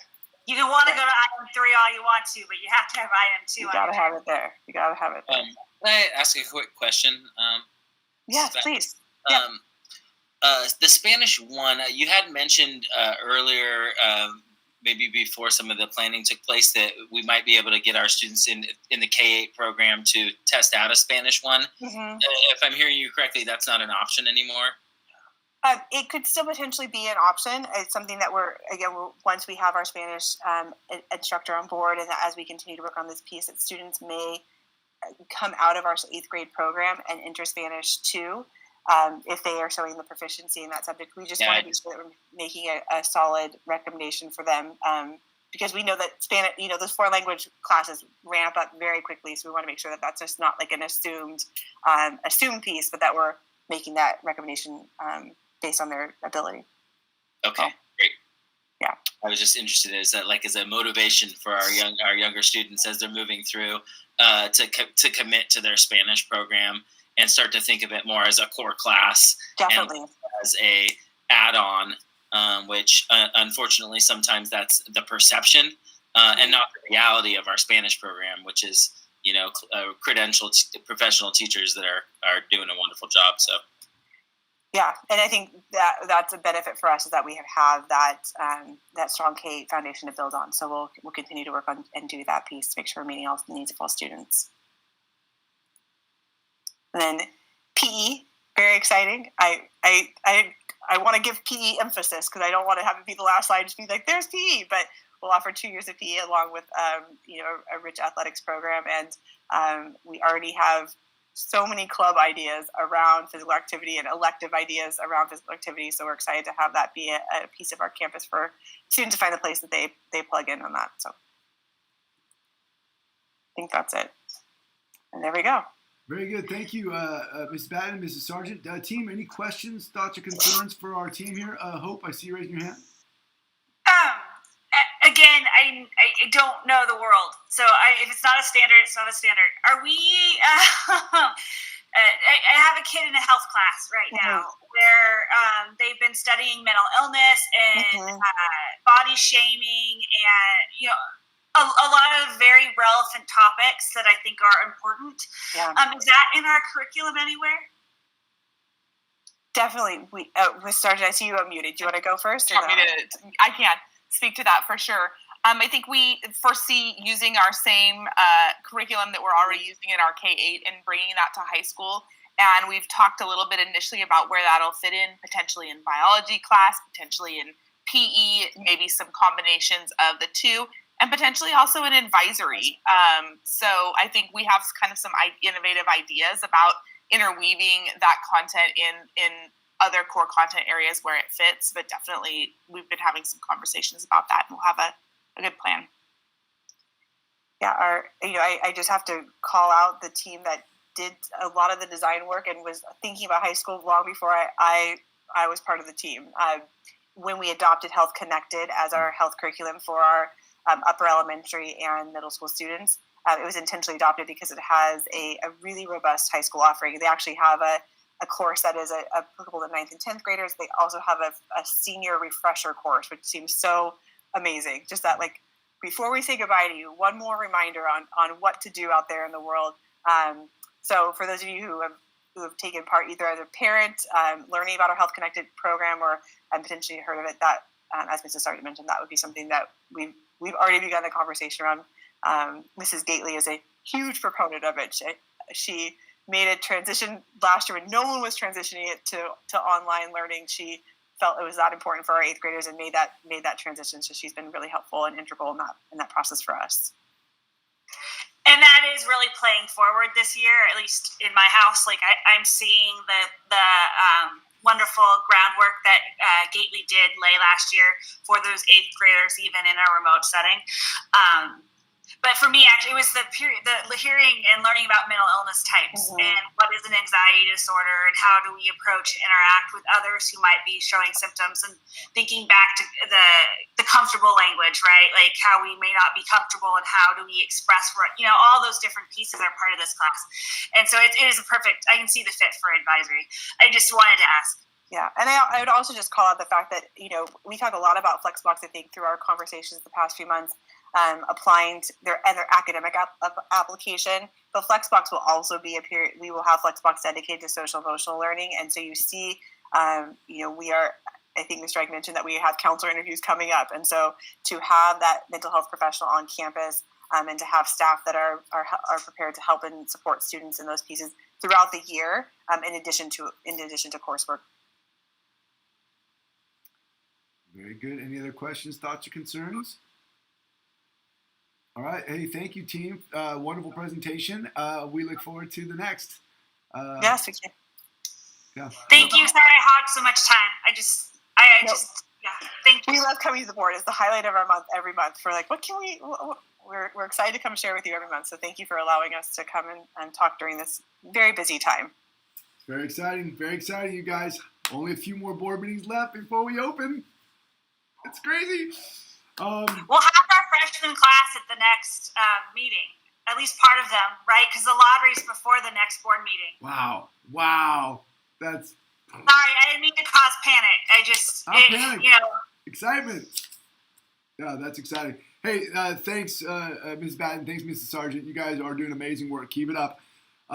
Team, the next piece on the agenda, Hope, is reopening schools. It is. Wonderful. There's a discussion item. I do have, I think, 8 or 9 slides. I'd like to just kind of walk through. I do have a couple of public comments as well, and then we'll open discussion. Does that sound fair?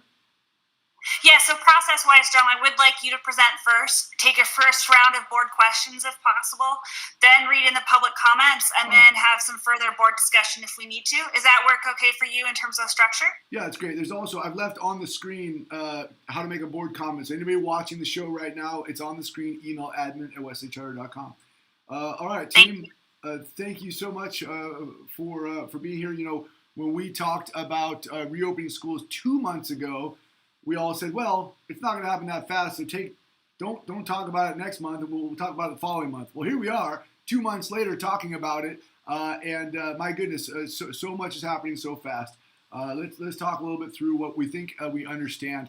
You know, right now, the California Department of Public Health has released on January 14th, the day of our last board meeting. You'll recall, I said, hey, the California Department of Public Health has released a new set of guidelines for safely reopening school. Guidelines are based on, you know, on some knowledge from the CDC and from public health, and those guidelines were really aligned to help us facilitate the reopening of schools here in the early part of the year, which was released, you know, at the same time the governor was releasing his plan for reopening schools. So when this were released on January 14th from the California Department of Public Health, they were not the guidelines for reopening a school that were adopted by our county.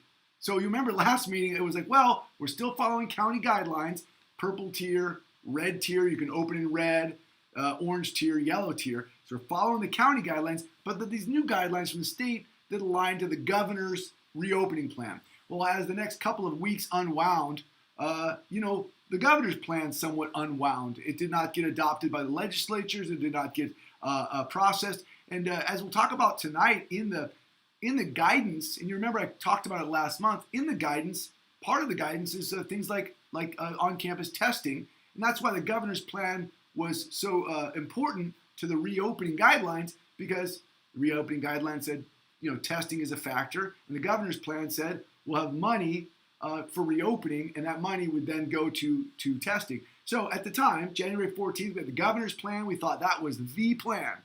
And we had these reopening guidelines, and we kind of attached those together. However, because the governor's plan was never adopted, never approved, we were staying with the Sacramento County Public Health Department's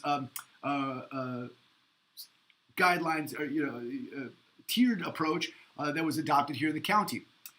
Really, right up until just a couple of days ago, late on Tuesday evening, we got an email from the Sacramento County Public Health that said, okay, the Sacramento County Public Health has adopted the California Public Health guidelines, and these are the guidelines that we're utilizing to determine whether or not schools can reopen. Now remember, this previous guidelines, the previous tiered approach said when the case rate gets down to 7, you're in the red tier, and that's when we had anticipated schools to reopen, and that's all the work that we've been doing up until now.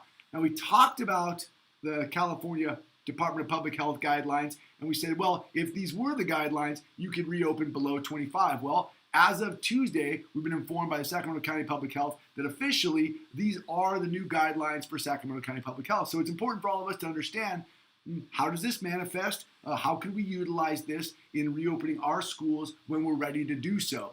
I gotta be honest, there has been some impact of this inconsistent messaging from policymakers. I am not down talking the very hard job that all of our legislators and our policymakers have. That's not what I'm intending. But I have to tell you, as a practitioner who works here on the site, communicates with families, communicates with staff members, communicates with students, and communicates with our board, I've come to this board meeting 4 months in a row with 4 somewhat different understandings of what the reopening rules are, and it's a little embarrassing. It's a little frustrating. I had a conversation 4 days ago with multiple leaders in the Sacramento region, and we said, okay, so is 25 the rule or not the rule? And literally, this group of, all of them smarter than me, literally there was a no agreement. We had to literally reach out to Sacramento County Public Health and say, all right, let us know. Is this the Sacramento County Public Health adopted guideline or not? We have clarity on that now, which is good. It's always good to have clarity. But this inconsistency, this back and forth, has made parents frustrated. So for parents out there, I 100% understand and empathize. We on the inside of the organization are frustrated too. I think it's made, if anybody's fearful about coming back, these inconsistent messaging has not made the fear any less. And I'll talk tonight about our feelings that are coming running through our organization and maybe organizations around us.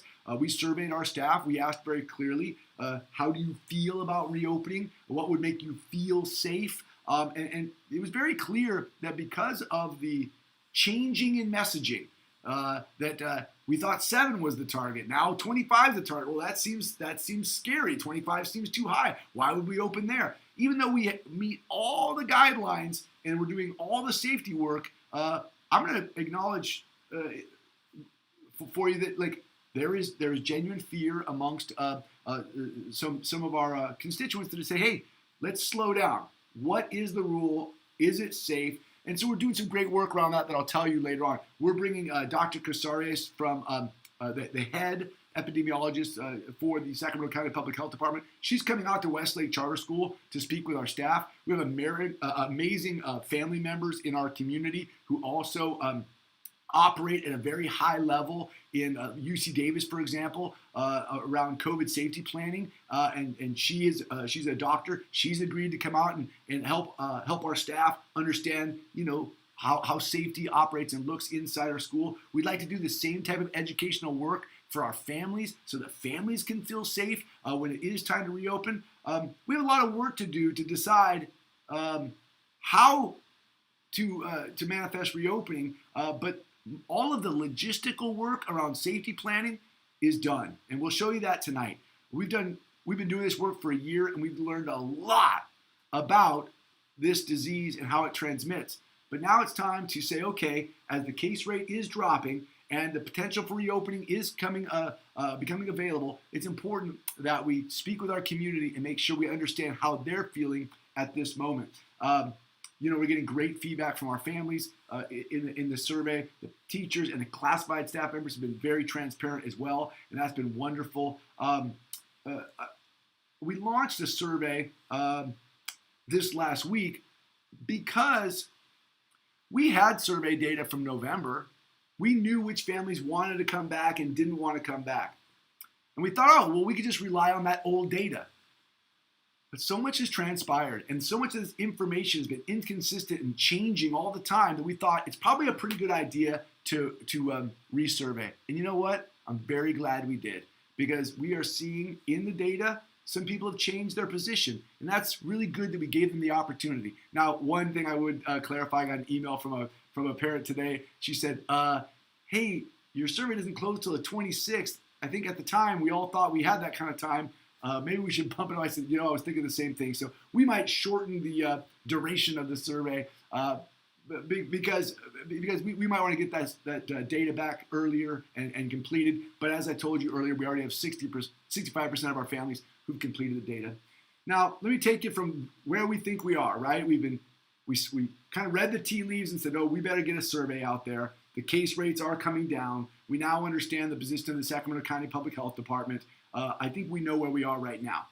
as of now, we're hearing, organizations around Sacramento starting to respond to this new understanding.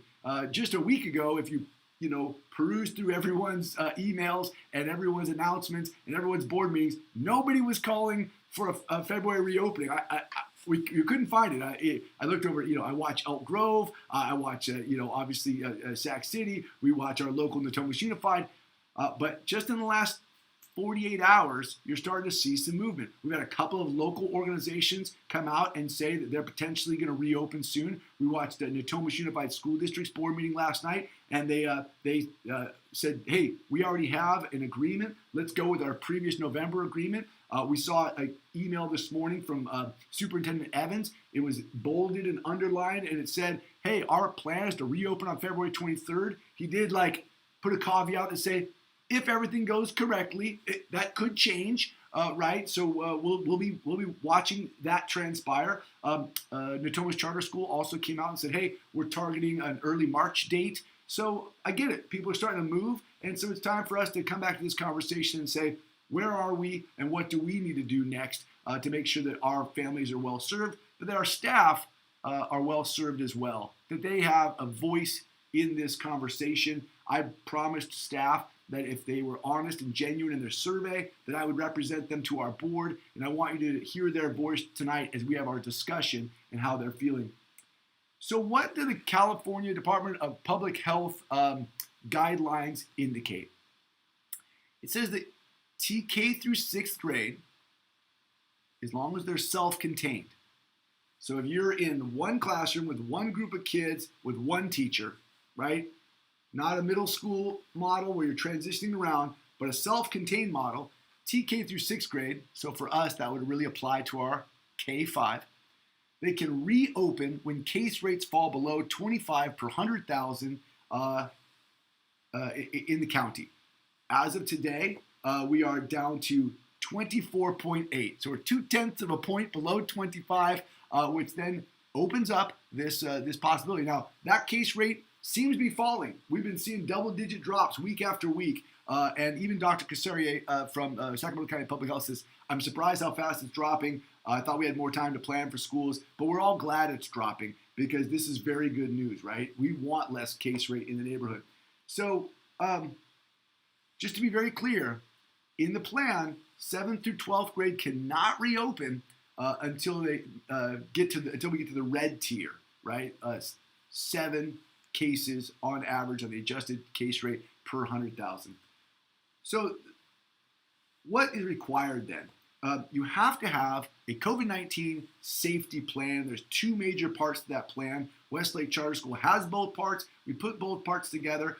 So at least we can say whatever is our will as a community in moving forward, we have the nuts and bolts put together to make those next steps.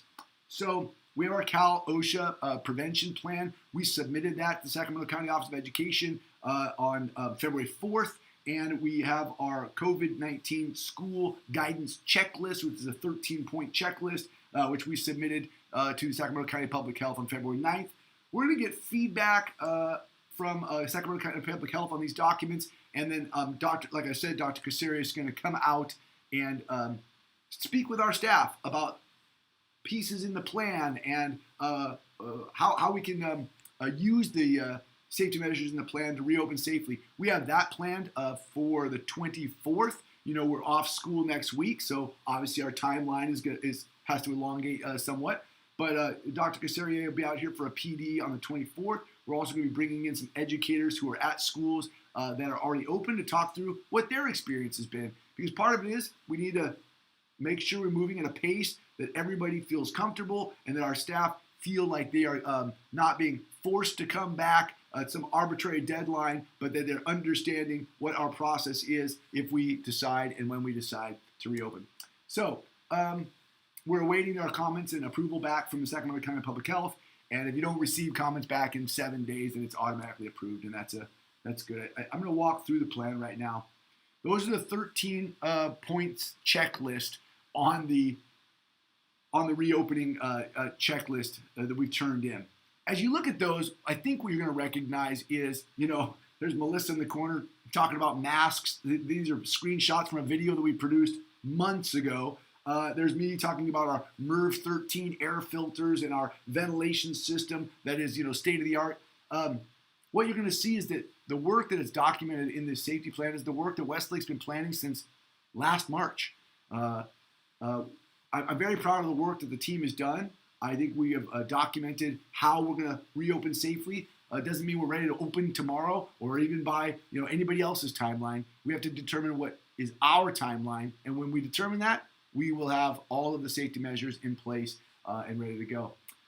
More pictures from the videos.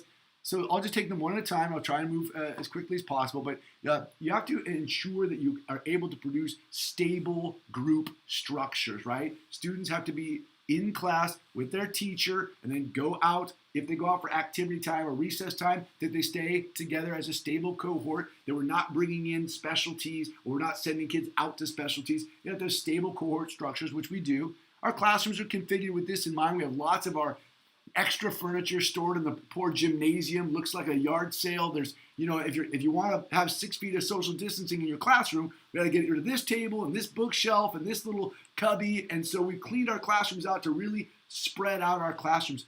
The other thing just to think about when you look at these slides here is, I say we've been doing this work for a year in preparation, but it's not just in planning and preparation.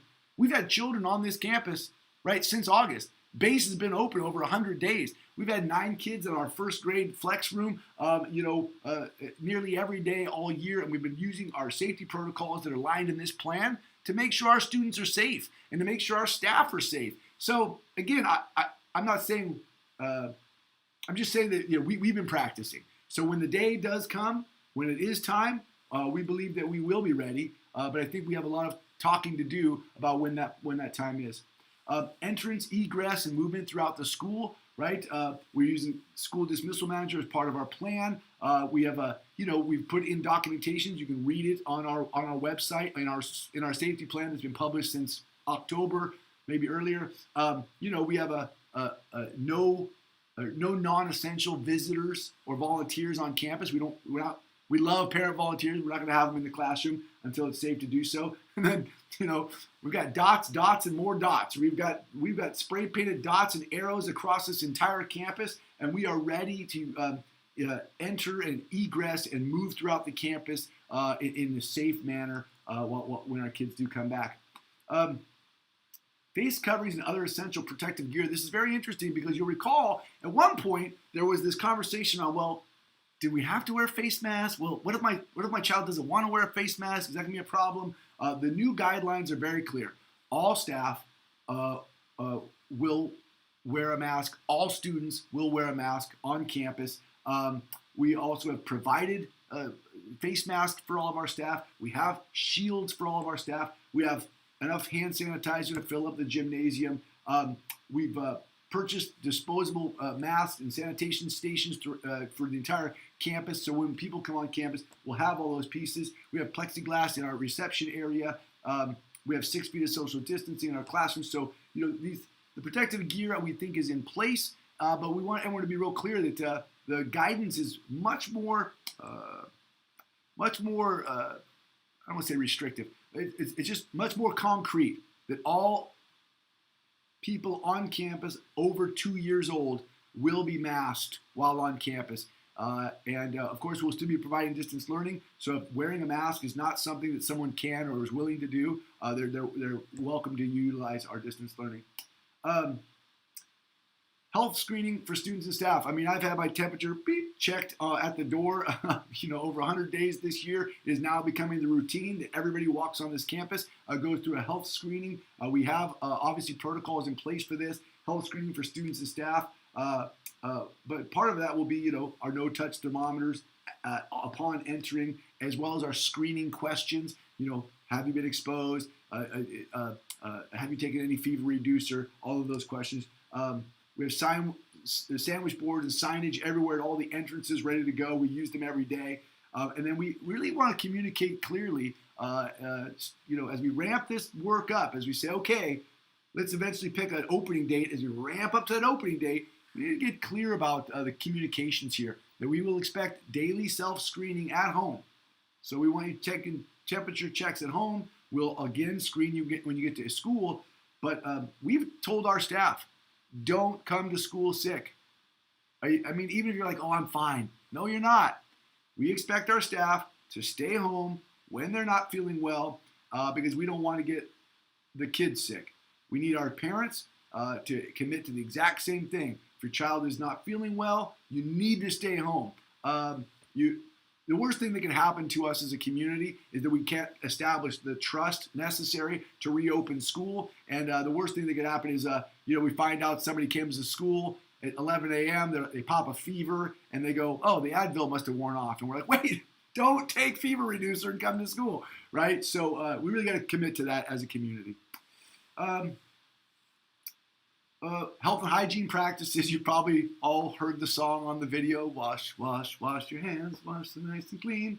We have lots of protocols, making sure that masks are covering mouths and noses, social distancing, all of these pieces, classroom cleaning are well documented and well practiced here on campus. One of the things our teachers, I think, have shared with me via the survey and via communications, like, well, what we're worried about is, first of all, the rules keep changing, so that gives me fear.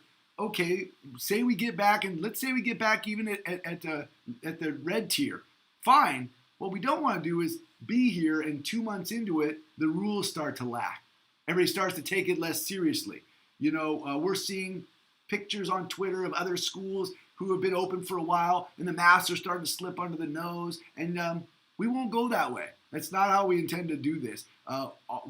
We owe it to our families and to our children and to our staff to be vigilant about all of these rules and making sure that these rules are followed until the public health department tells us they're not necessary. Identification is a big deal, and tracing of contacts. We have this in place right now. We have staff members who've been Johns Hopkins trained and Sacramento County Public Health trained for contact tracing, and we do that here at Westlake already. Contact tracing protocols include notification systems for our staff and vendors. So whenever there is someone on campus who has been exposed, obviously we protect all of their privacy for HIPAA rights, but we notify all of our staff that there may have been an exposure on campus, and we go through our contact tracing. We've been practicing that now for months. We didn't have to start the notification process until January, but as you recall, as a board, we started, I think, back in November because we thought, well, let's debug the system. Let's make sure that we are ready.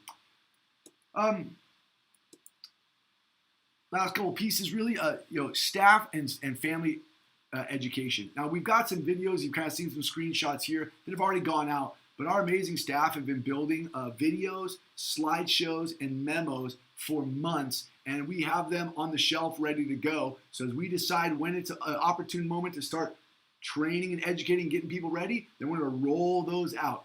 First staff and then families. Remember, when we talked about virtual orientation a few months back, we have those videos ready to go as well. So as we start the orientation to bring students back on campus, we'll have lots of videos about all the protocols, processes, and procedures. If anybody wants to see any of those pieces, they can go to the Return to School website right now and see the handbook and the videos that we have currently, and we'll continue to populate that further with more pieces. This is a big piece right here, and I want to talk about it because I want to take a little side tangent. It's very important that, I know I talk long, but I want to talk through this one. What I'm about to describe is the testing requirements under the California Department of Public Health guidelines. There's requirements, there's also recommendations. I want to talk very clearly about that if I can. First of all, the testing requirements for staff kind of fall under the Cal OSHA requirements that we have to ensure that we have symptom or exposure testing available to our staff. Well, luckily, here in the Natomas Unified School District, in our partnership with NUSD, we have the testing clinic available. So if any of our staff were experiencing symptoms or were exposed to COVID-19, we can refer them to the testing clinic, and that is symptom and exposure testing. So that's available. Also, through the Natomas Unified School District, they are ramping up a rapid test team that will come out and do rapid testing for symptomatic or exposure. And that's a great service. We're working with the amazing Carol Swanson, Executive Director from NUSD, on that project. They've graciously allowed the charters to come play along there. But this is responsive testing, right? If someone has been exposed or has symptoms. They also say, hey, if you have any availability to plan for asymptomatic testing, list it in your safety plan. Well, we do, because any one of our staff members or students can go to the Natomas Unified School District Testing Center with no symptoms and get a testing screening. As we start to ramp up, we're even thinking about considering this rotating schedule, where we just remind people, like, hey, to our staff, hey, it's your turn. You should probably go and get an asymptomatic test this week. We can't mandate it, but we would say, on a rotation basis, every week it's somebody's turn to head up, and it'd be a nice reminder to keep that going. Very similar for students. You have to have the ability to screen students who are demonstrating symptoms or have been exposed. Again, we have the NUSD Testing Center, and we have the rapid response test through NUSD. NUSD has been piloting that this month. I told you about that last month. And this month they are up and running and piloting. They're telling great stories about the system working. A student shows up to the bus, gets the thermometer scan, has a fever. They contact the parent, say, is it okay if we test the child? They test the child with a rapid response. If the child were testing positive, then they would administer a second test, which takes 48 hours to process, and the parent would get the notification from the lab that says whether the child was positive or negative for COVID-19. So, great, we've got these symptomatic approaches, and we could say that we're doing asymptomatic testing by telling our families, well, you could go down to the clinic and get tested every week if that was your desire. So that's a requirement. The requirement is like, you have to have something for children who are exposed or have symptoms. But this asymptomatic testing, this what we call surveillance testing, where you test everybody, it's not a requirement. Fine, that's fine. When the January 14th guidelines first came out, along with the governor's plan to fund this reopening, everyone was leaning in to the recommended testing. And here's the recommended testing here. And it says right here, if you open school at a case rate in your county above 14 and below 25, you should engage in symptomatic response and weekly asymptomatic testing. Meaning once a week, you should be screening your entire population to see if anybody has COVID. The problem is that nobody can really afford to do these recommended screenings because the state hasn't funded it. It's about $40 per test if you did all 1,000 people on campus. For example, you're talking $40,000 a week to be open when the case rate is as high as it is. Once the case rate gets a little lower, instead of doing once a week asymptomatic testing, it recommends every other week. Okay, well, the organizations that I'm seeing considering reopening have not spoken about these recommendations. They've only talked about the requirements. And I could have come out tonight and only talked about the requirements as well. But I felt ethically like this is a safety recommendation. There's 7 layers of safety recommendations that are outlined in these guidelines. And this one is the 7th one. And they do acknowledge in the guideline that they've ranked them in order of efficacy, known efficacy. So, hey, masks, right? Social distancing, hand washing and sanitation, ventilation systems, cohorting. These are the top 5. If you're hitting those are all the requirements. And but I couldn't ignore the fact that this is on the list as a 7th recommendation, which means it has the least science demonstrating its efficacy. But I didn't want to ignore it. I wanted our board to know that this recommendation exists and that organizations that I've watched discuss reopening have not acknowledged that this recommendation exists. And I think if the governor's plan had gone through and there was $2 billion given out to schools, there might have been a greater effort to acknowledge this recommendation. So I put that out there for discussion later on. I only have one more slide, and it is the last piece of this, and it's identification and reporting of cases. So it's similar to contact tracing. Identification is important, but the reporting process is, in this case, to the Sacramento County Public Health, which we already have a process that we utilize to let Sacramento County Public Health know if we've had any known cases, and then communication plans, right? Use of the notification tool to update staff and vendors. We have that in place already. And then consultation with staff, family, and parents, and community. This is an ongoing process that we've placed in our plan. So what are you doing to talk to your community about this safety plan? So we produced a draft version of this safety plan. We gave it to staff, and we asked them, how are you feeling about reopening? And I'm going to be honest, at levels, high levels of purple, there is near global trepidation around reopening. And as we get closer to the red tier, there is, more of a 50-50 split of trepidation and readiness to return. And that's for classified and certificated. But that's part of our process, right? So now we say, okay, if you're feeling trepidatious, what do you need? Oh, we need planning time. We need time to get with our team and plan for these really challenging transitions back onto campus and next steps. Okay, if that'll make you feel less trepidatious, let's work on that. What else do you need? Oh, we need more information. Why did we go from 7 to 25 as the, well, great, we'll bring in Dr. Casario. We'll talk to some of the experts. We need to know how this plan really looks. Well, maybe we have to make some dry run videos where we walk through a day in the life. Maybe that'll bring down some of the trepidation. But the reality is, it's all part of this plan that says you need to work with your community. You need to work with your staff. You need to work with your parents to make sure they're comfortable with what we're putting out there. And so we intend to share this safety plan out with the community, do our education piece, and then take feedback before whichever day we elect to reopen, to make sure that we are listening intently to our community. And that includes everybody, because our families have a choice to come back or not when we open. And that's wonderful for them. But it's really important that we recognize, I don't think it's fair to just open without giving some form of plausible choice to staff. Like, how do we do that? How do we make that fair? So I just want to put that out there, that part of that choice is, let's look at this plan together. What do you need to make this plan feel more safe? So what are the next steps? We have received, our next step we have not received.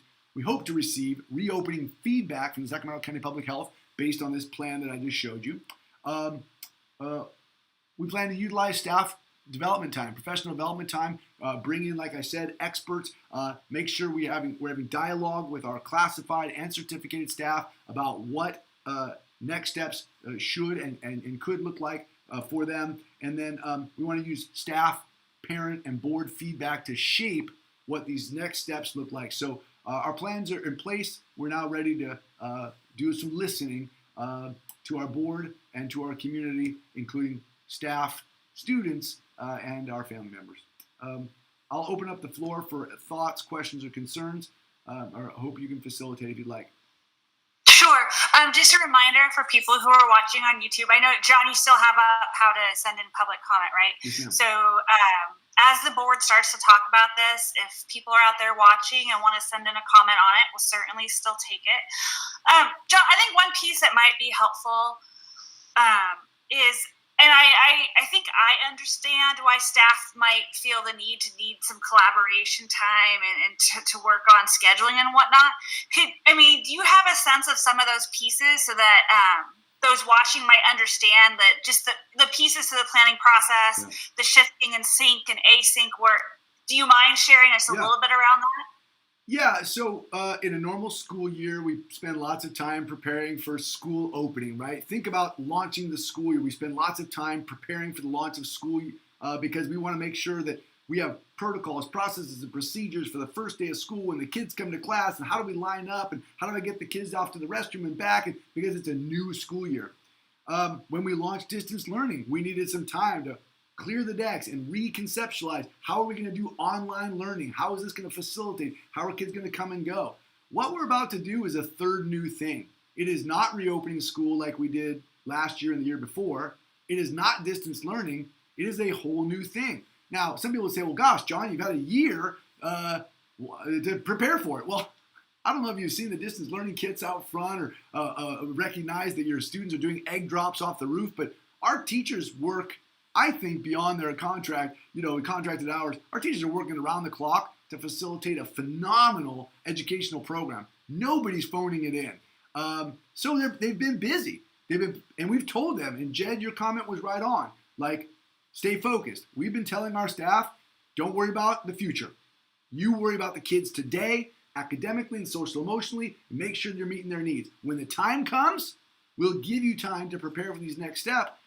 And I think it's paid off in droves. We've been very lucky that our staff has done such a good job in distance learning, but it's taken their full focus. So now they're going to need some time at some level. We're not sure how to pull this off, but we'll need some time to say, okay, how do we do some asynchronous days or black out some days on the calendar to say, okay, we need this time for them to prepare for this new thing, this new. It's not just this. I'm not talking about the safety protocols, because those we'll learn. I'm talking about designing my instruction so that at 8:30 in the morning, kids come into my class. I've got kids at home learning in a different platform. My kids in class are learning with me, but I'm somehow making sure those kids at home are learning. And then these kids transition out, and then these kids transition in with me on technology. I mean, that is 1, 2, 3 different lesson plans every single day for the rest of the school year. It's a lot of heavy lifting work. So I think our staff is saying, hey, we've stayed focused on the job at hand. We're going to need some time to focus on the transition to this new job we're envisioning. Right, because part of this will be potentially, right, having synchronous learning in the morning with students and then transitioning to the students who've been doing async work to provide them some sync time, right? And so in some respects, teachers might be teaching what really feels like 2 different classes. Well, it can feel like 3, and I'll tell you why. I've got my cohort A comes on Monday and Tuesday, and cohort B comes on Thursday and Friday, and then there's this cohort of distance learners who never come to school. And so I've got to make sure when the A kids join these distance learners, I'm doing this, and then when the B kids join the distance learners, I'm doing this. But that third group is always its own group, and so you're really teaching 3 classes simultaneously on every given day. It is a incredibly challenging undertaking, and part of what we should do in these next couple of weeks is just make sure we're talking with staff about those models and say, hey, I'm not saying we're opening tomorrow, but as we do look toward reopening in the future, are these the exact models that we're pinning on the wall? Because we've had them up on the website now for months, but in some respects, we drafted them a few months back, and we should bring them out, dust them off, and make sure that they're exactly what we want to produce. And then, how might base work if we reopen? Yeah, it's a good question, and I think that's a question that's coming up in the staff or the parent survey quite a bit, and it really depends. The thing is, if you go to a on-campus, off-campus AABB model like we were discussing, this baseline model, and you're committing to small cohorting, we've got a little bit of an issue there. And so we're working with the base team to hammer out what is possible. A big requirement for us is to ensure that our staff members who have children on campus have on-campus childcare available to them to be able to do their job. No, and it's I'll just go first because I've been going anyway. It's just such a moving target, right? And knowing that we're going into what I tend to call ski week, which is not the greatest term for it, but into February break next week and trying to make this adjustment. I mean, how would you feel about another, like a special board meeting, say, in 2 weeks' time, where we could give use some time to do some PD, do the presentations you've talked about with staff, get some more of that parent survey back, right? And then maybe as a board provide you more guidance in terms of reopening. Because it comes to mind that we just don't know everything yet. And I know I've heard the potential of legislative action tomorrow and a whole new set of guidelines coming out again. And so I just worry that we just don't have all the information yet. Yeah, well, we do think the CDC is going to drop a new set of guidelines tomorrow. We have heard that legislative action may be taken in the next week or so, which will change the game as well. We also are watching our partners who are talking about reopening, and we'll just see how they are progressing on their plans for sure and collaborate with them as well. I like the idea you're proposing, Hope, because I don't think we should wait a month to come back as a board, but we have next week off, right? So the admin team is committed to working throughout next week to really do some really solid work on like, okay, what's possible, and then we can work with staff throughout the first week back from vacation and determine what we think is our best next option. We can bring those options to the board at a special meeting. That works fine. 2 weeks from tonight. That'd be the first week back from vacation. Yeah. Was that 24th, 25th? Sure, something like that. Yeah. I mean, what's today's the 11th, so yeah, the 25th. But to get from here to there, I'd love to hear from our board what you need me to consider, what you need me to bring back, what I take into my work with me. Oh, and 100%. And I mean, and again, the public comments, we'll read those in just a little bit too. I see Nancy has a hand raised. I just wanted to sort of float that idea out there so board members could sit with that and think about scheduling. It's a great suggestion, Hope, because I came into tonight knowing that tonight was not the night that we were prepared to make put a date on the board. That is not what we're here to do tonight. But I would like to hear what your thoughts are. Nancy? Yeah, so I just wanted to echo Hope's sentiment about, perhaps needing a little bit more time. I do feel like there's a lot of moving targets. I think we've talked about this in the past, but I feel like we don't need to be first, right? And, the best part of being able to do something like this is to be able to learn how others are doing.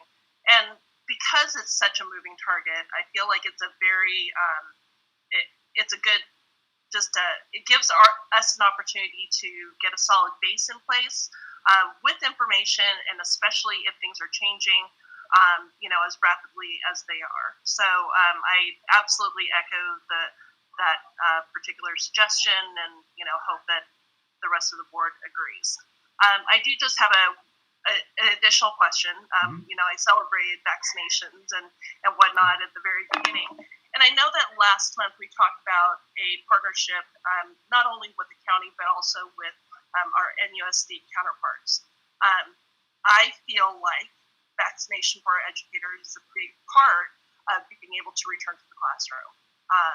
And there may be very much, admin and staff who, don't feel like they need it, and that's okay too.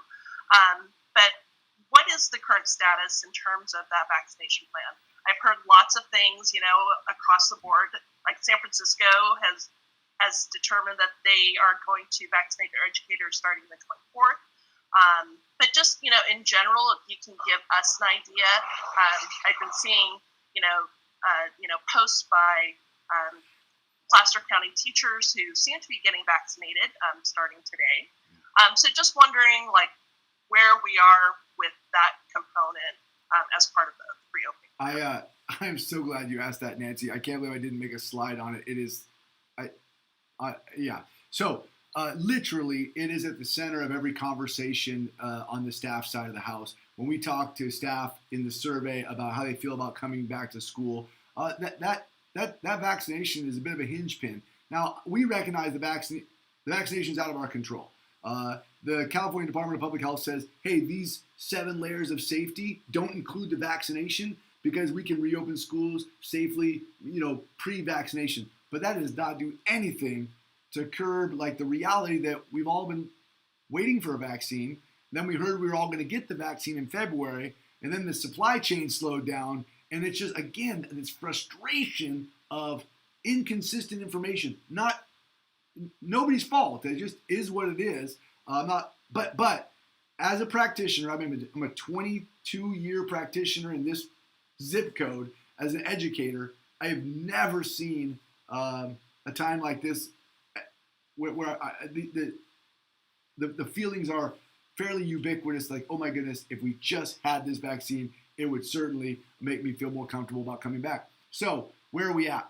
The Natomas Unified School District did open a vaccination clinic. So it's such a celebration for our community. They've already distributed, I believe, over 1,000 vaccines to Tier 1B members, county members over 65 years old, which is great. And I heard last night from the Natomas Unified School District Board meeting that they expect that educators in the county are going to start getting the green light to start signing up for vaccinations in early to mid this next week. Now, we have a protocol here. Sacramento County Public Health is going to be sending this email to our admin team, which is wild because we sent them all the teacher and classified members' email addresses, but they're going to send it just to us. Then we're going to auto forward it to all of our staff, and we started a text chain so that we would text each other immediately. So whether it came in morning, noon, or night, hopefully everybody gets right on it, because we think it's going to be first come, first serve. First person to click on it is going to get these, which is, probably, I don't think the most comforting way of doing this business, but it's not my decision. And so we think vaccines may start to roll out next week, but I don't think that anybody believes that we're going to have enough supply to get all 30,000 educators in the county vaccinated anytime quickly. Now, I totally hope I'm wrong, but when we hear people talking about February 23rd openings or March 1st openings, it doesn't seem like that's the vaccine's part of their equation. Does that answer that, Nancy? Nancy, we have a mutual friend on Facebook who received her vaccination today, right? And she equated it to like trying to buy concert tickets, that you'd get a link, you click the link, and if you know what I mean. And so that's really where it's at. Michelle, you also, you have a hand raised, but you also smiled at the comment of vaccine. I think it's because you and I both work with health officers. And so it's a very interesting time for all our county offices, and there's no uniformity amongst counties. I just want to make that qualification. And so while Placer may have decided or have the bandwidth to vaccinate lower into the 1B tier, not all counties have that or have that flexibility. So don't be surprised if you continue just to hear different information. I know John's receiving updates. If you need, more local updated information about what we're hearing from SCOE, he's a great contact. Because there is so much information out there, I find it very difficult to sort out, what's true and what isn't. We try to teach our kids how to fact check and go through social media and go through the news and know where things are at, right? But there's so many sources right now. So I just wanted to tag on to that, John, for people who are listening, because it's just been a tremendous moving target. Michelle has her hand raised. Yeah.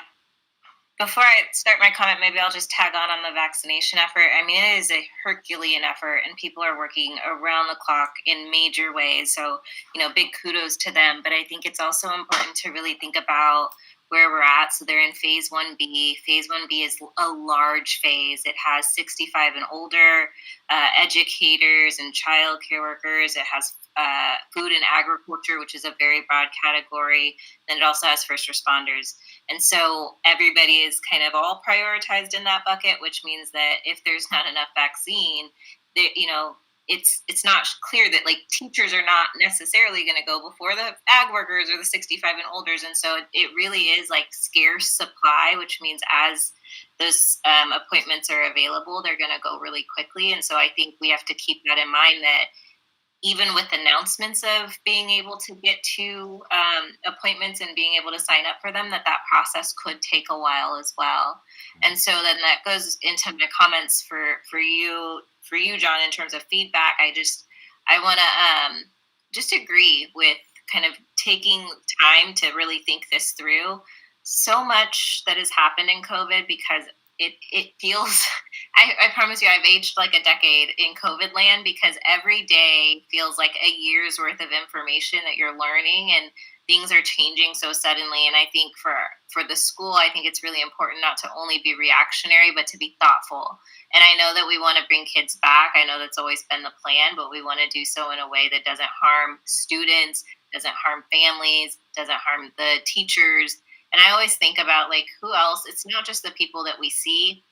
It's also about who else is in the home. And I know there's a lot of evidence about kids not necessarily getting sick, but we also don't know how it's being spread or who has what vulnerability. And so I think it's just really important for us to take our time and do it right. And I really do appreciate that we're not necessarily suggesting that we wait forever, but that we spend a couple weeks, really a week if you hopefully take some time off, but to spend a week being really thoughtful about where our plans are at and what the next steps need to be, and aligning with all of the new information that's going to continue to come out. So I want to just lend my support to that approach. Excellent. Thank you. There aren't any other hands raised that I see, but do any board members want to make a comment now before we read in the public comments, or we can wait until after? I just want to get a sense of where board members are at. I can wait until after. Perfect. Ashley, did you want to go now or after public comment? Oh, I guess it didn't matter. You can do the public comment. You go ahead, Ashley. Your hand was up. Go ahead. Okay. Yeah.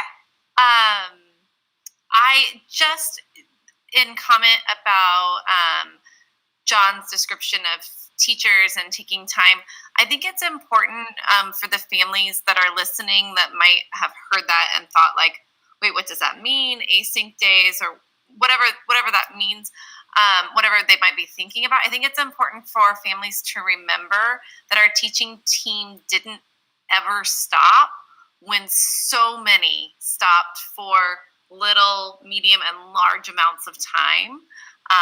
And we've been, and just the thoughtfulness of Westlake and the team to not stop. But now, as much as we've taken on, and the teachers have been asked to take on, this might be the, as you described, the three classrooms all in one go. It may be the biggest thing that they want to take on, and we always want to do our things well. So I just think it's important to remember, if any families were thinking about, what does that mean if teachers need time? What does that mean for my kid? We haven't stopped, and we made sure our teachers have done an incredible job of doing what other people did, taking lots of time off, taking time away from students to plan for. Our teachers did that in tandem for quite a while. Yeah, and Ashley, just so you know, I really asked that question just to give a sense of what needs to take place in preparation for reopening. I have complete and utter faith in our staff and the ability to take whatever challenge faces it. We're tremendous that way. I just wanted people to know, or just to get a sense of, when we're talking about staff and what staff needs, what some of those supports or what those decisions and planning might look like. So hopefully I didn't cause panic. It wasn't my intent. Right. Not at all. I thought back to, where we've been in conjunction with others. Right. No, I appreciate that. John, would you mind reading in the comments? Sure. I'm assuming there's multiple. Yeah. Let's take them in order. At 6:50 p.m., public comment from Carissa Richards Johnson. Like so many other families, we are eager to get back on campus and are starting to feel hopeful that this will happen this school year. With that in mind, we very much appreciate the diligence of the Westlake team as they plan for everyone's safety when that return happens. And I forwarded that to you, Mrs. Wells, to put into the minutes. A second comment is at 7:36 p.m. and it's from Melissa Grubb. Mrs. Grubb sent in 3 comments, so I'll read them just one at a time. But it says, as I'm sure you have read by now, NUSD announced today a reopening date of Tuesday, 2/23 for TK through 6th grade. In their email, they cited specific data announced last night by CDPH that authorizes schools to reopen once the daily case rate dips below 25. We are currently at 24.8 today. Additionally, NUSD included the results of a survey that they already issued and collected data regarding how many students want to return to campus. WCS only recently issued a similar survey on 2/8 to determine the number of families wishing to return to in-person learning. The survey period ends 2/26. I would like to ask that you send immediate communication out and shorten the survey period to Wednesday, 2/17. Parenthesis. We have received far less response time for prior surveys of less value. This should be a priority for families to return and submit so that WCS can identify a return date and plan accordingly ASAP, on parenthesis. And Ms. Wells, I sent that to you as well. Let's see, I've got another one here. This is also from Melissa Grubb, and this is at 8:11 p.m. She says, I am elated to hear that the plans and checklist have been submitted to Public Health for review! Exclamation point. Thank you! Exclamation point. Okay. Did I forward that one to you, Amy? No, I did not yet. Oh, my computer's working so slow. Sorry. I'll forward this to you. Okay, I just have those first two. Okay, cool. So I sent that one, and let me read this last one and see if any more are trickling in.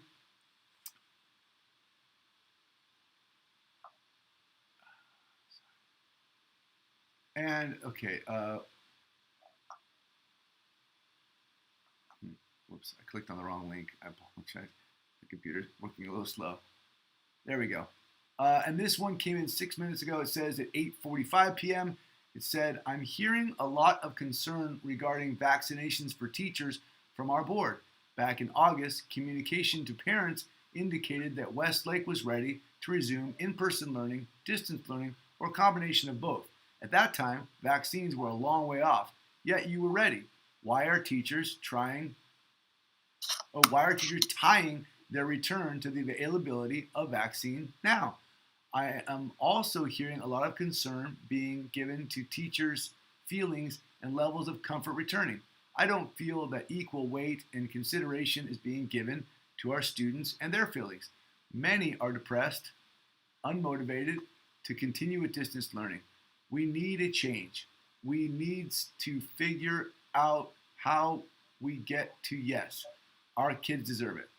And I'll forward this one to you as well, Ms. Wells. Thank you. Yes, ma'am. Thank you, Mr. Ike. Jed, did you want to comment now? Well, I don't have to go in front of anybody else, but I just, I think one thing that is just backdrop for our family is the folks that we're in contact with in Spain. And it's just noteworthy, the just complete disconnect between what our experience is and what's happening there. And Tessa's friends, they were out of class briefly last spring. This is the high school. They came back before the end of the year, and none of them have missed a day of school all year. And the incidence rate in Albacete has just been tragically high. Our other friends in Madrid who have a little one, they've been so bad in Madrid that they will not allow people to move across different parts of Madrid. Never missed a day of school. And there's not been any incidents. There's been no transmissions, or very few anyway. It's just very striking, right? I think but I have been coaching us all, or suggesting to us all, that we are in a different environment. It's very politicized, and it is very full of controversy. And that my sense has been that reality is one that could very well lead us to distraction.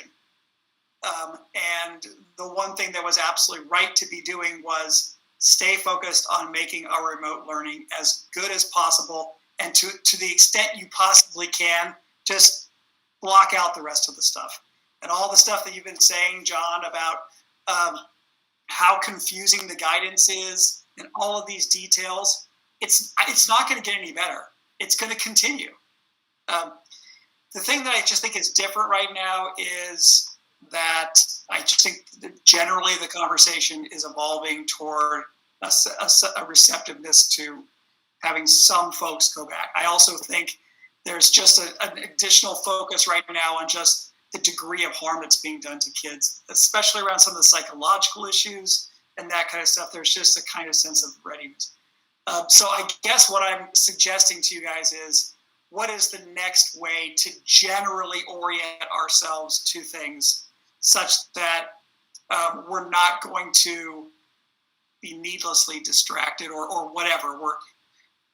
We're preparing for it, kind of an inevitable. And it seems to me as though we are going to evolve toward groups of people who have fundamentally different views on these things. Some families, they are not going to want to come back no matter what. There are some families that very much want to come back. There are some teachers that are just not going to feel comfortable coming back.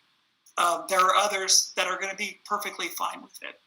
And I'm not saying it under any particular timing or anything like that. I don't know if it's 2 weeks, 2 months, whatever. I would get ready for that. And would encourage you guys to think about, are there ways for us to think about whatever adjustments we need to our model so that those that want to come back and those that are comfortable supporting them coming back are hooked up, are lined up, right? And I think the other thing I would say, just from a distraction standpoint, is the more that we can allow people to focus on whatever their delivery model is, the better it's going to be. I really worry about if we decided it has to be one size fits all or something like that, so then every teacher's experience is to be exactly the same. So I'm a teacher. I've got kids that come back for 2 days, and then I've got a different cohort 2 days later, and I'm doing 4 hours with each of them. But then when I finish with the 4 hours, then I've got to go and do the remote thing from like 1 o'clock to 4 o'clock, or it just sounds like it's going to be so distracted that they're not going to be good at anything, right? So that for the teachers that are wanting to do the remote, they're just not comfortable doing the in-person stuff, really have them focus on let's stay great at remote, and have very, very high expectations for what that remote is. This would also keep a good parity of expectation for teachers and everybody that would be working in a remote context versus those that would come back, right? And maybe thinking about things in those two kinds of ways, it's helpful in some way as you think about 2 weeks from now, 4 weeks from now, whatever it is, what I think you're ultimately inevitably going to come to. It's really good feedback. Thank you. I just want to add to the conversation real quickly that as we think about these reopening plans, it's easy to be like, well, we're looking at March, April, May. We're looking at just a couple months here to get kids back on campus. But what we're establishing now, what we're building now in terms of protocols, teaching, instruction and pedagogy in the classroom could very well lead us through the next school year as well. And so, to build on what Jed said, we don't want to be short-sighted and make sure that we're, getting everybody back on campus and cutting short our planning in order to, meet some arbitrary deadline. I like where the conversation's headed in 2 weeks to meet and revisit these conversations and then aim for some actionable steps. And then in terms of just painting a picture of, I know we talked a lot about what teacher preparation, what do teachers need? It's kind of a obscure concept. Do they need a week? Do they need a month? And in my experience with our Westlake teachers and myself as a teacher, we're very prepared to and nimble to be flexible and to get ready for this. And I'm 100% confident that every teacher has the chops to get ready and deliver killer instruction. But that looks like a solid 3 solid days of planning with your team to get ready for that, in my opinion. And then, of course, our Westlake teachers will spend their vacations and their mornings and their evenings and their weekends getting ready for that time too. But as you were saying that, John, I was thinking, do they think we're talking? I don't want parents to think we're talking about 2 weeks or something like that of preparation time. We're talking about a couple down days, if I'm hearing you right. I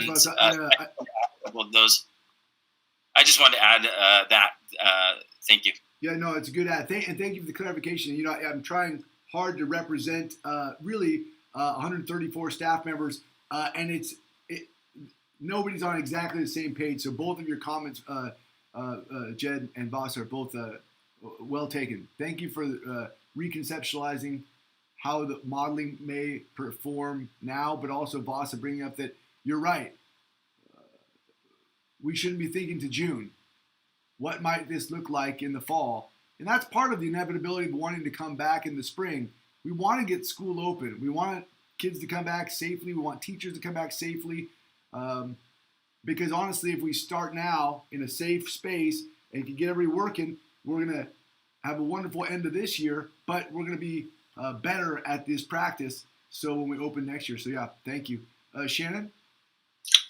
Yeah, my question, or what I wonder type of thing, is around kind of the just reintroduction in general. Obviously, we didn't have the luxury of a phased removal from school from a social emotional side. And so both for the students, but also for the teachers and the staff, just interested in any additional or targeted kind of social emotional supports or resources or things like that. Because while I fully understand the toll that being isolated is taking on students and teachers, I think about this in my own setting. I have some pangs of anxiety of thinking about going back to a normal work environment, just we go from 0 to 100. And so I'm wondering, if there's any targeted or different or more intense social emotional interventions type of things, as we realize that not all people on both the adults and the children's side are going to kind of take to being around a bunch of people in still a new and stressful environment that involve heightened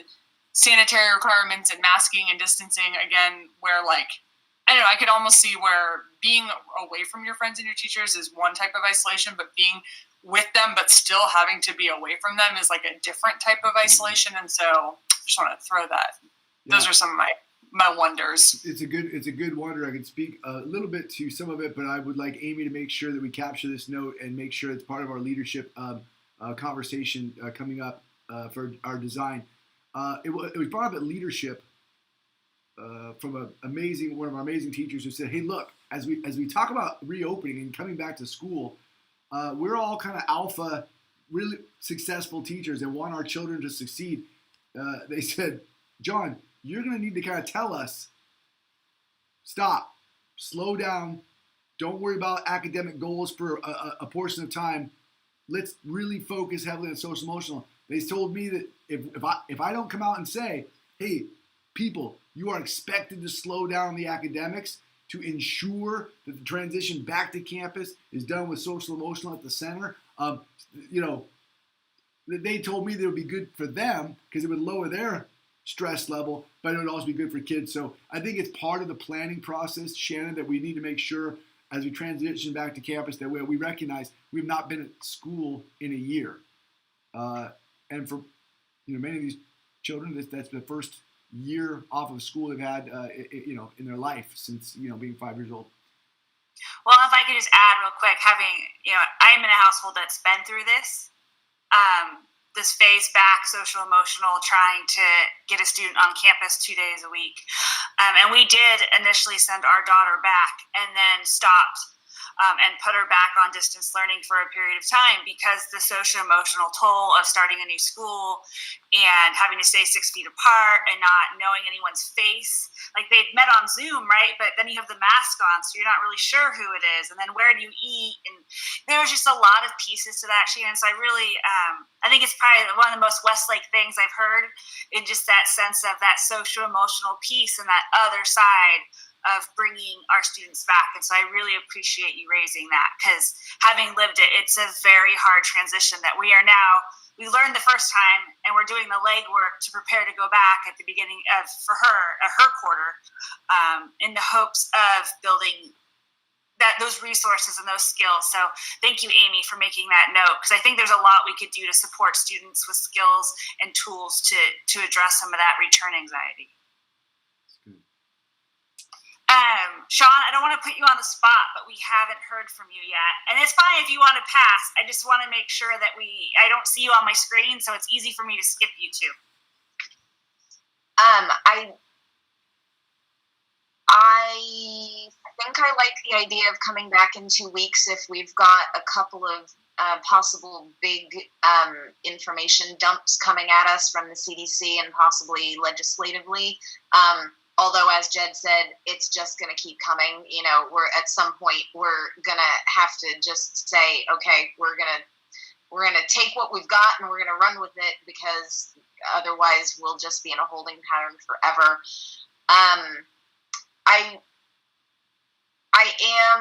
I guess I would like to express concern for teachers or any staff who are concerned about coming back. You know, right now they've got a distance learning job, which is entirely distance learning, and the families have the option of keeping their kids on distance learning, but there does not appear to be that option for the staff, which is obviously why that is a source of concern for them. So I just wanted to kind of acknowledge that, I'm certainly hearing and understanding why that is a source of concern, because there isn't the option to be just like, well, you know, Mrs. X's class, Mrs. X is going to be on the computer at the front of the class because she's on distance teaching. So that would be my main comment.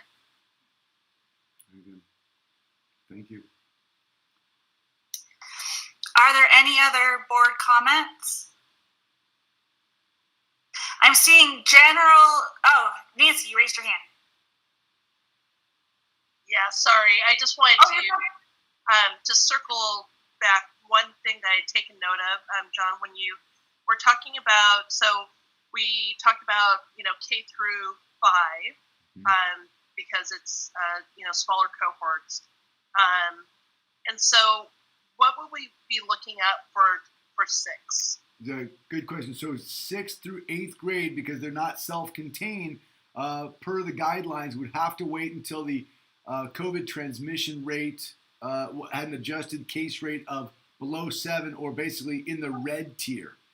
So we would have to be in the red tier for 6th through 8th to come back. Now, a lot of the staff, when we talked about reopening last time, we were targeting the red tier in November and January, and now it looks like we're heading back that way. If you look at where we are today, at 24.8 as of Tuesday, and we've had double-digit drops week after week for the last 4 weeks.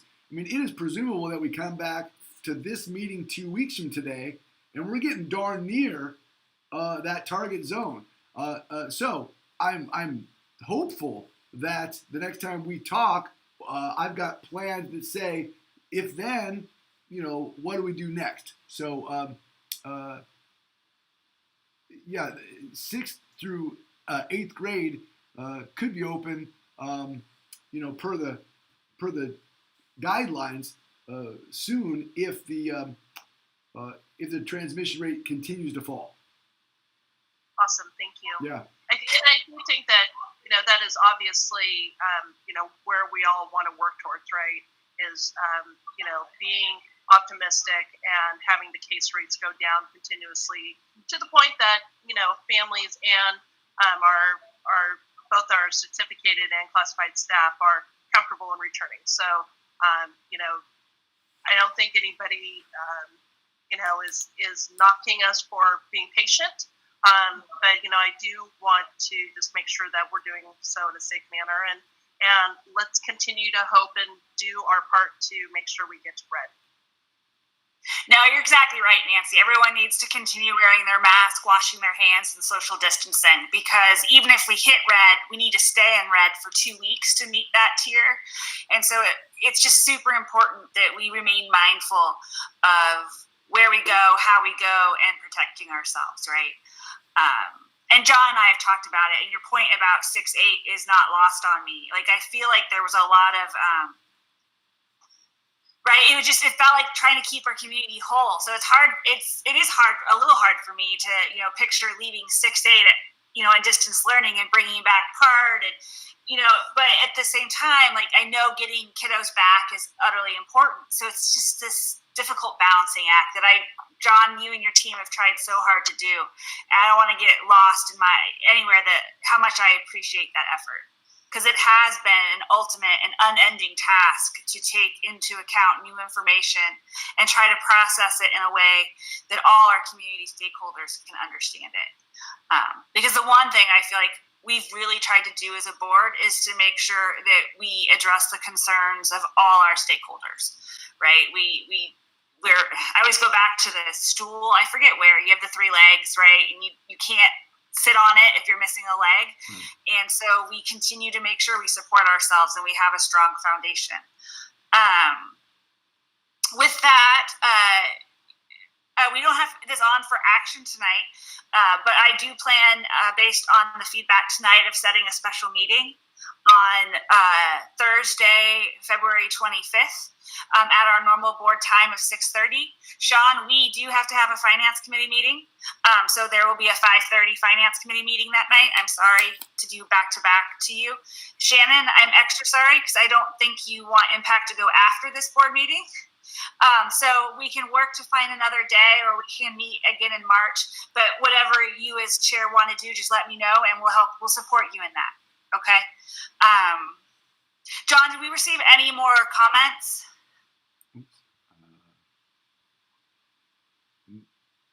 No new comments. No, ma'am. Perfect. So I don't mean to cut anybody off. So if there's any other last board comments that people would like to make, I'm certainly happy to hear them before we move on to future agenda items.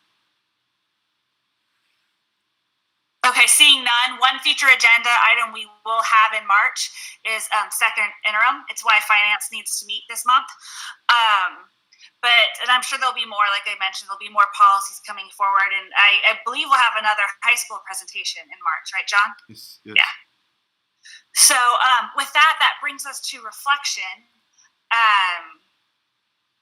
Do you mind, you all okay if I just call you out again? Sure. Okay, then Sean, you nodded, so you're first. That'll teach me to be expressive. I mean, there was just so much good information, but I would actually, I would like to thank Michelle for making her comment on the social justice information, because there was, I believe I had the same concern, but I was not able. I read the slide, and there was something about it, but I didn't know what it was about it, so I thought, I must not be understanding it. And then as soon as Michelle said what she said, I thought, that's what I was feeling. So I appreciate both the comment and the help to clarify my thoughts.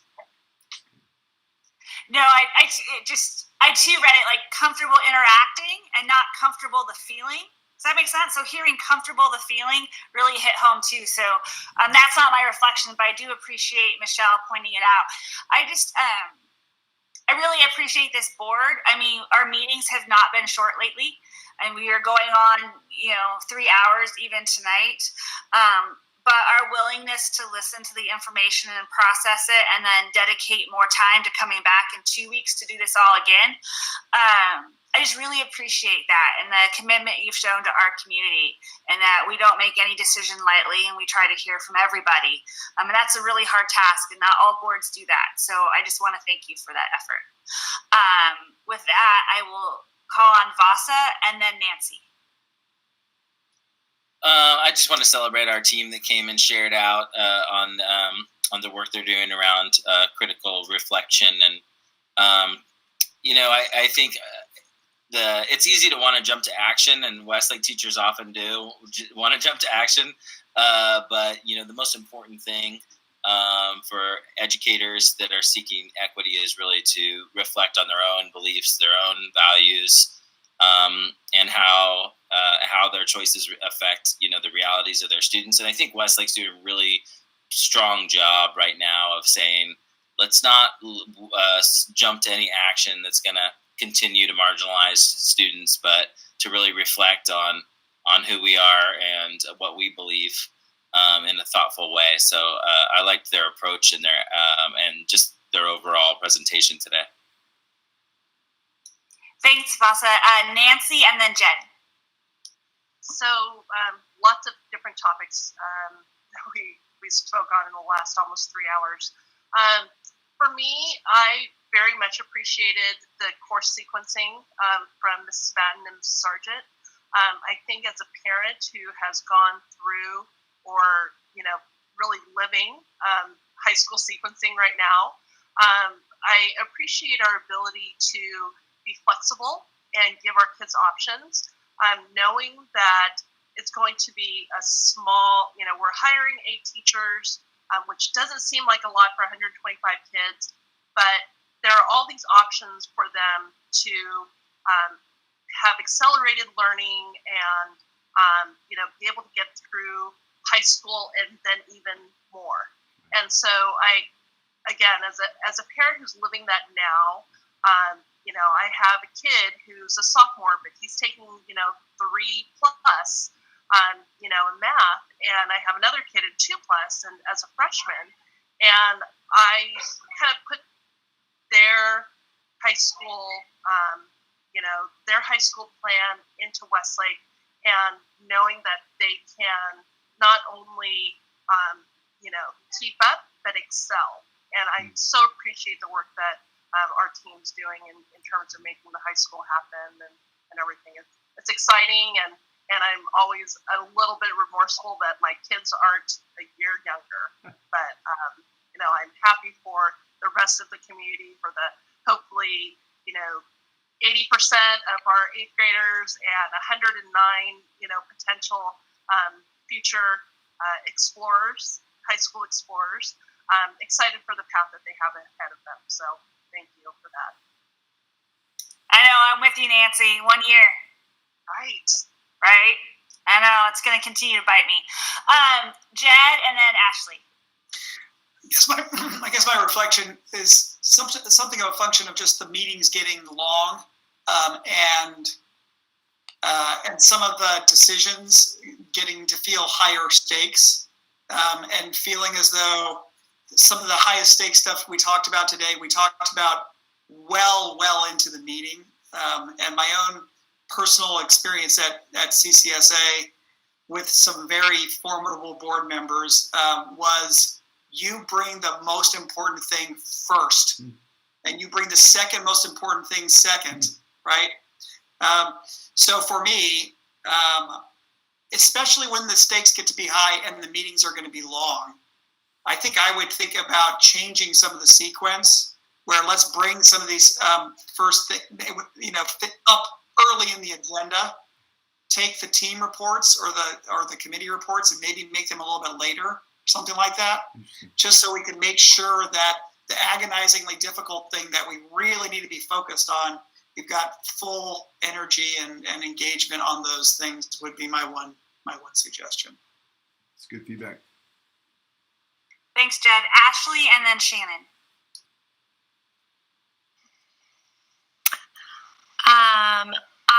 My reflection kind of ties into yours, Jed. I thought that was so well said. I really like that. And it wasn't at all where I was thinking.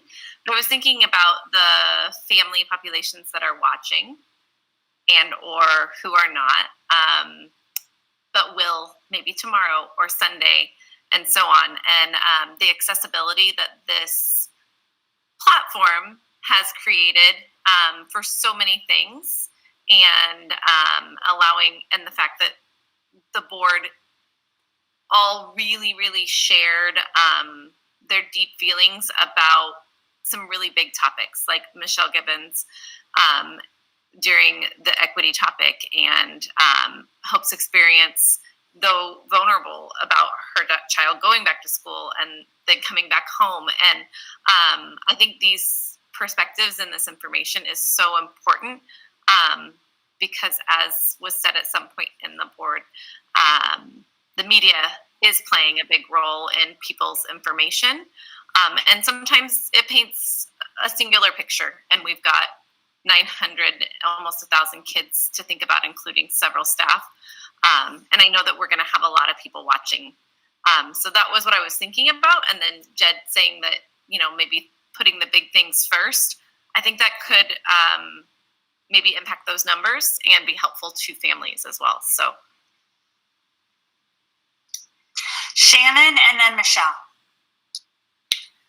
Yeah, so not to just keep talking about Michelle's insight and to single it out, but I did write this down to bring back to impact because it's, not that I don't think we're doing great work in taking these, these accepted learning standards, but when I reread it immediately, it was like, yeah, this is like creating whiteness as the normative standard and then making white kids learn how to be comfortable accepting others, which is like not what we're trying to say at all. And so I appreciate you being vulnerable and speaking from experience as the only Black woman on this board to share that. And Shara and Impact has been saying we need Black educators in the Impact Committee, and I think that this is some of that, right? Is like the individual experience in the classroom and on campuses is just going to be different, and we have no Latinx and educators, and there's like a whole host of underrepresented or non-represented people in the Impact Committee as we're trying to move the needle. So I, again, appreciate you saying that and letting us reflect on that.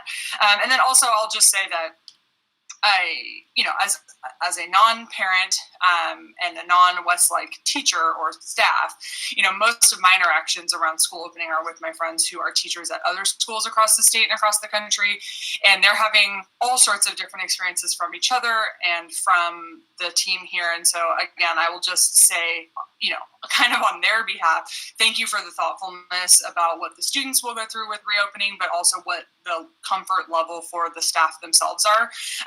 Because like some of my friends were in close contact with someone who tested positive and didn't get an email because like theoretically no one should be within close contact, so they just didn't bother to email people, which is like not the point. That doesn't really help. Or expecting people to teach outside, even though it's California, it's still February, like it's raining right now. That's not a sustainable course of action. So I just appreciate that we have the goal in sight, like we're saying, like to get back as soon as possible and do what's best, but safely, and thinking about the full person of staff and students. So.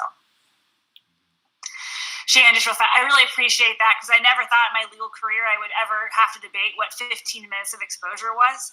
Yeah, I've gotten the privilege to debate it and many times over the last year. And so I totally understand 100%. At least I know at Westlake we would handle that appropriately. So Michelle and then Steve, if Steve wants to play. Sorry, John, you're going last. You'll be after Steve. You're used to it. Well, my original thing was just really having a lot of excitement around the high school and the process. And when we looked that we were in quarter 5, I was shocked because it has flown by and all of the great work that they're doing. But I guess I have to add a second one because as I'm hearing the feedback, I just want to really appreciate that we have a board where we can be open and honest and have the dialogue, and then open all of our minds to looking at things from different lenses and from stepping into somebody else's shoes. So I really appreciate that tonight.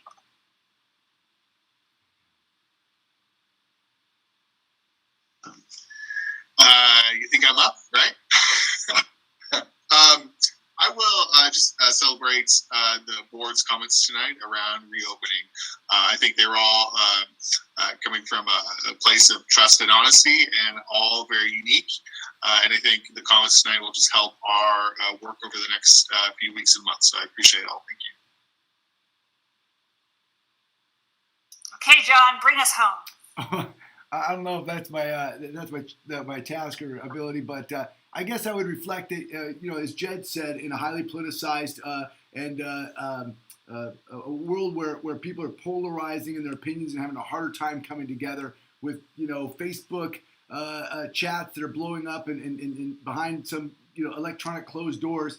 It's challenging to ask each of you to come out here on YouTube and share your feelings around these really challenging topics. And I just applaud each of you for being the people courageous enough to have these conversations and to represent everybody. I hear you representing our families. Let's reopen school. That's incredibly important for the families that need that. I hear you saying, let's take care of our students academically, social, emotionally, both in distance learning platform and on in-person learning. But I hear you also caring about our staff. And I think you're, as a board member, in a very challenging place in this contemporary moment that we're all in. And so I applaud you for being people who hear everyone. And that came through for me tonight. You're listening to all the constituents, and you're directing me and the staff to do likewise, and I appreciate that. So thank you for doing what you do. Thanks, John. And with that, I will go ahead and adjourn the meeting at 9:26. And again, remind board members to please mark their calendars now. I'm sure Amy will send out an invite, but that at 6:30 on the 25th of February, we will be having a special meeting. I just sent it. No. Perfect. Thank you. But with that, let's adjourn. Have a nice night, everybody, and a good, hopefully somewhat relaxing 3-day weekend and break. Hey, thank you. You too. Thank you. Thanks, everybody. Bye.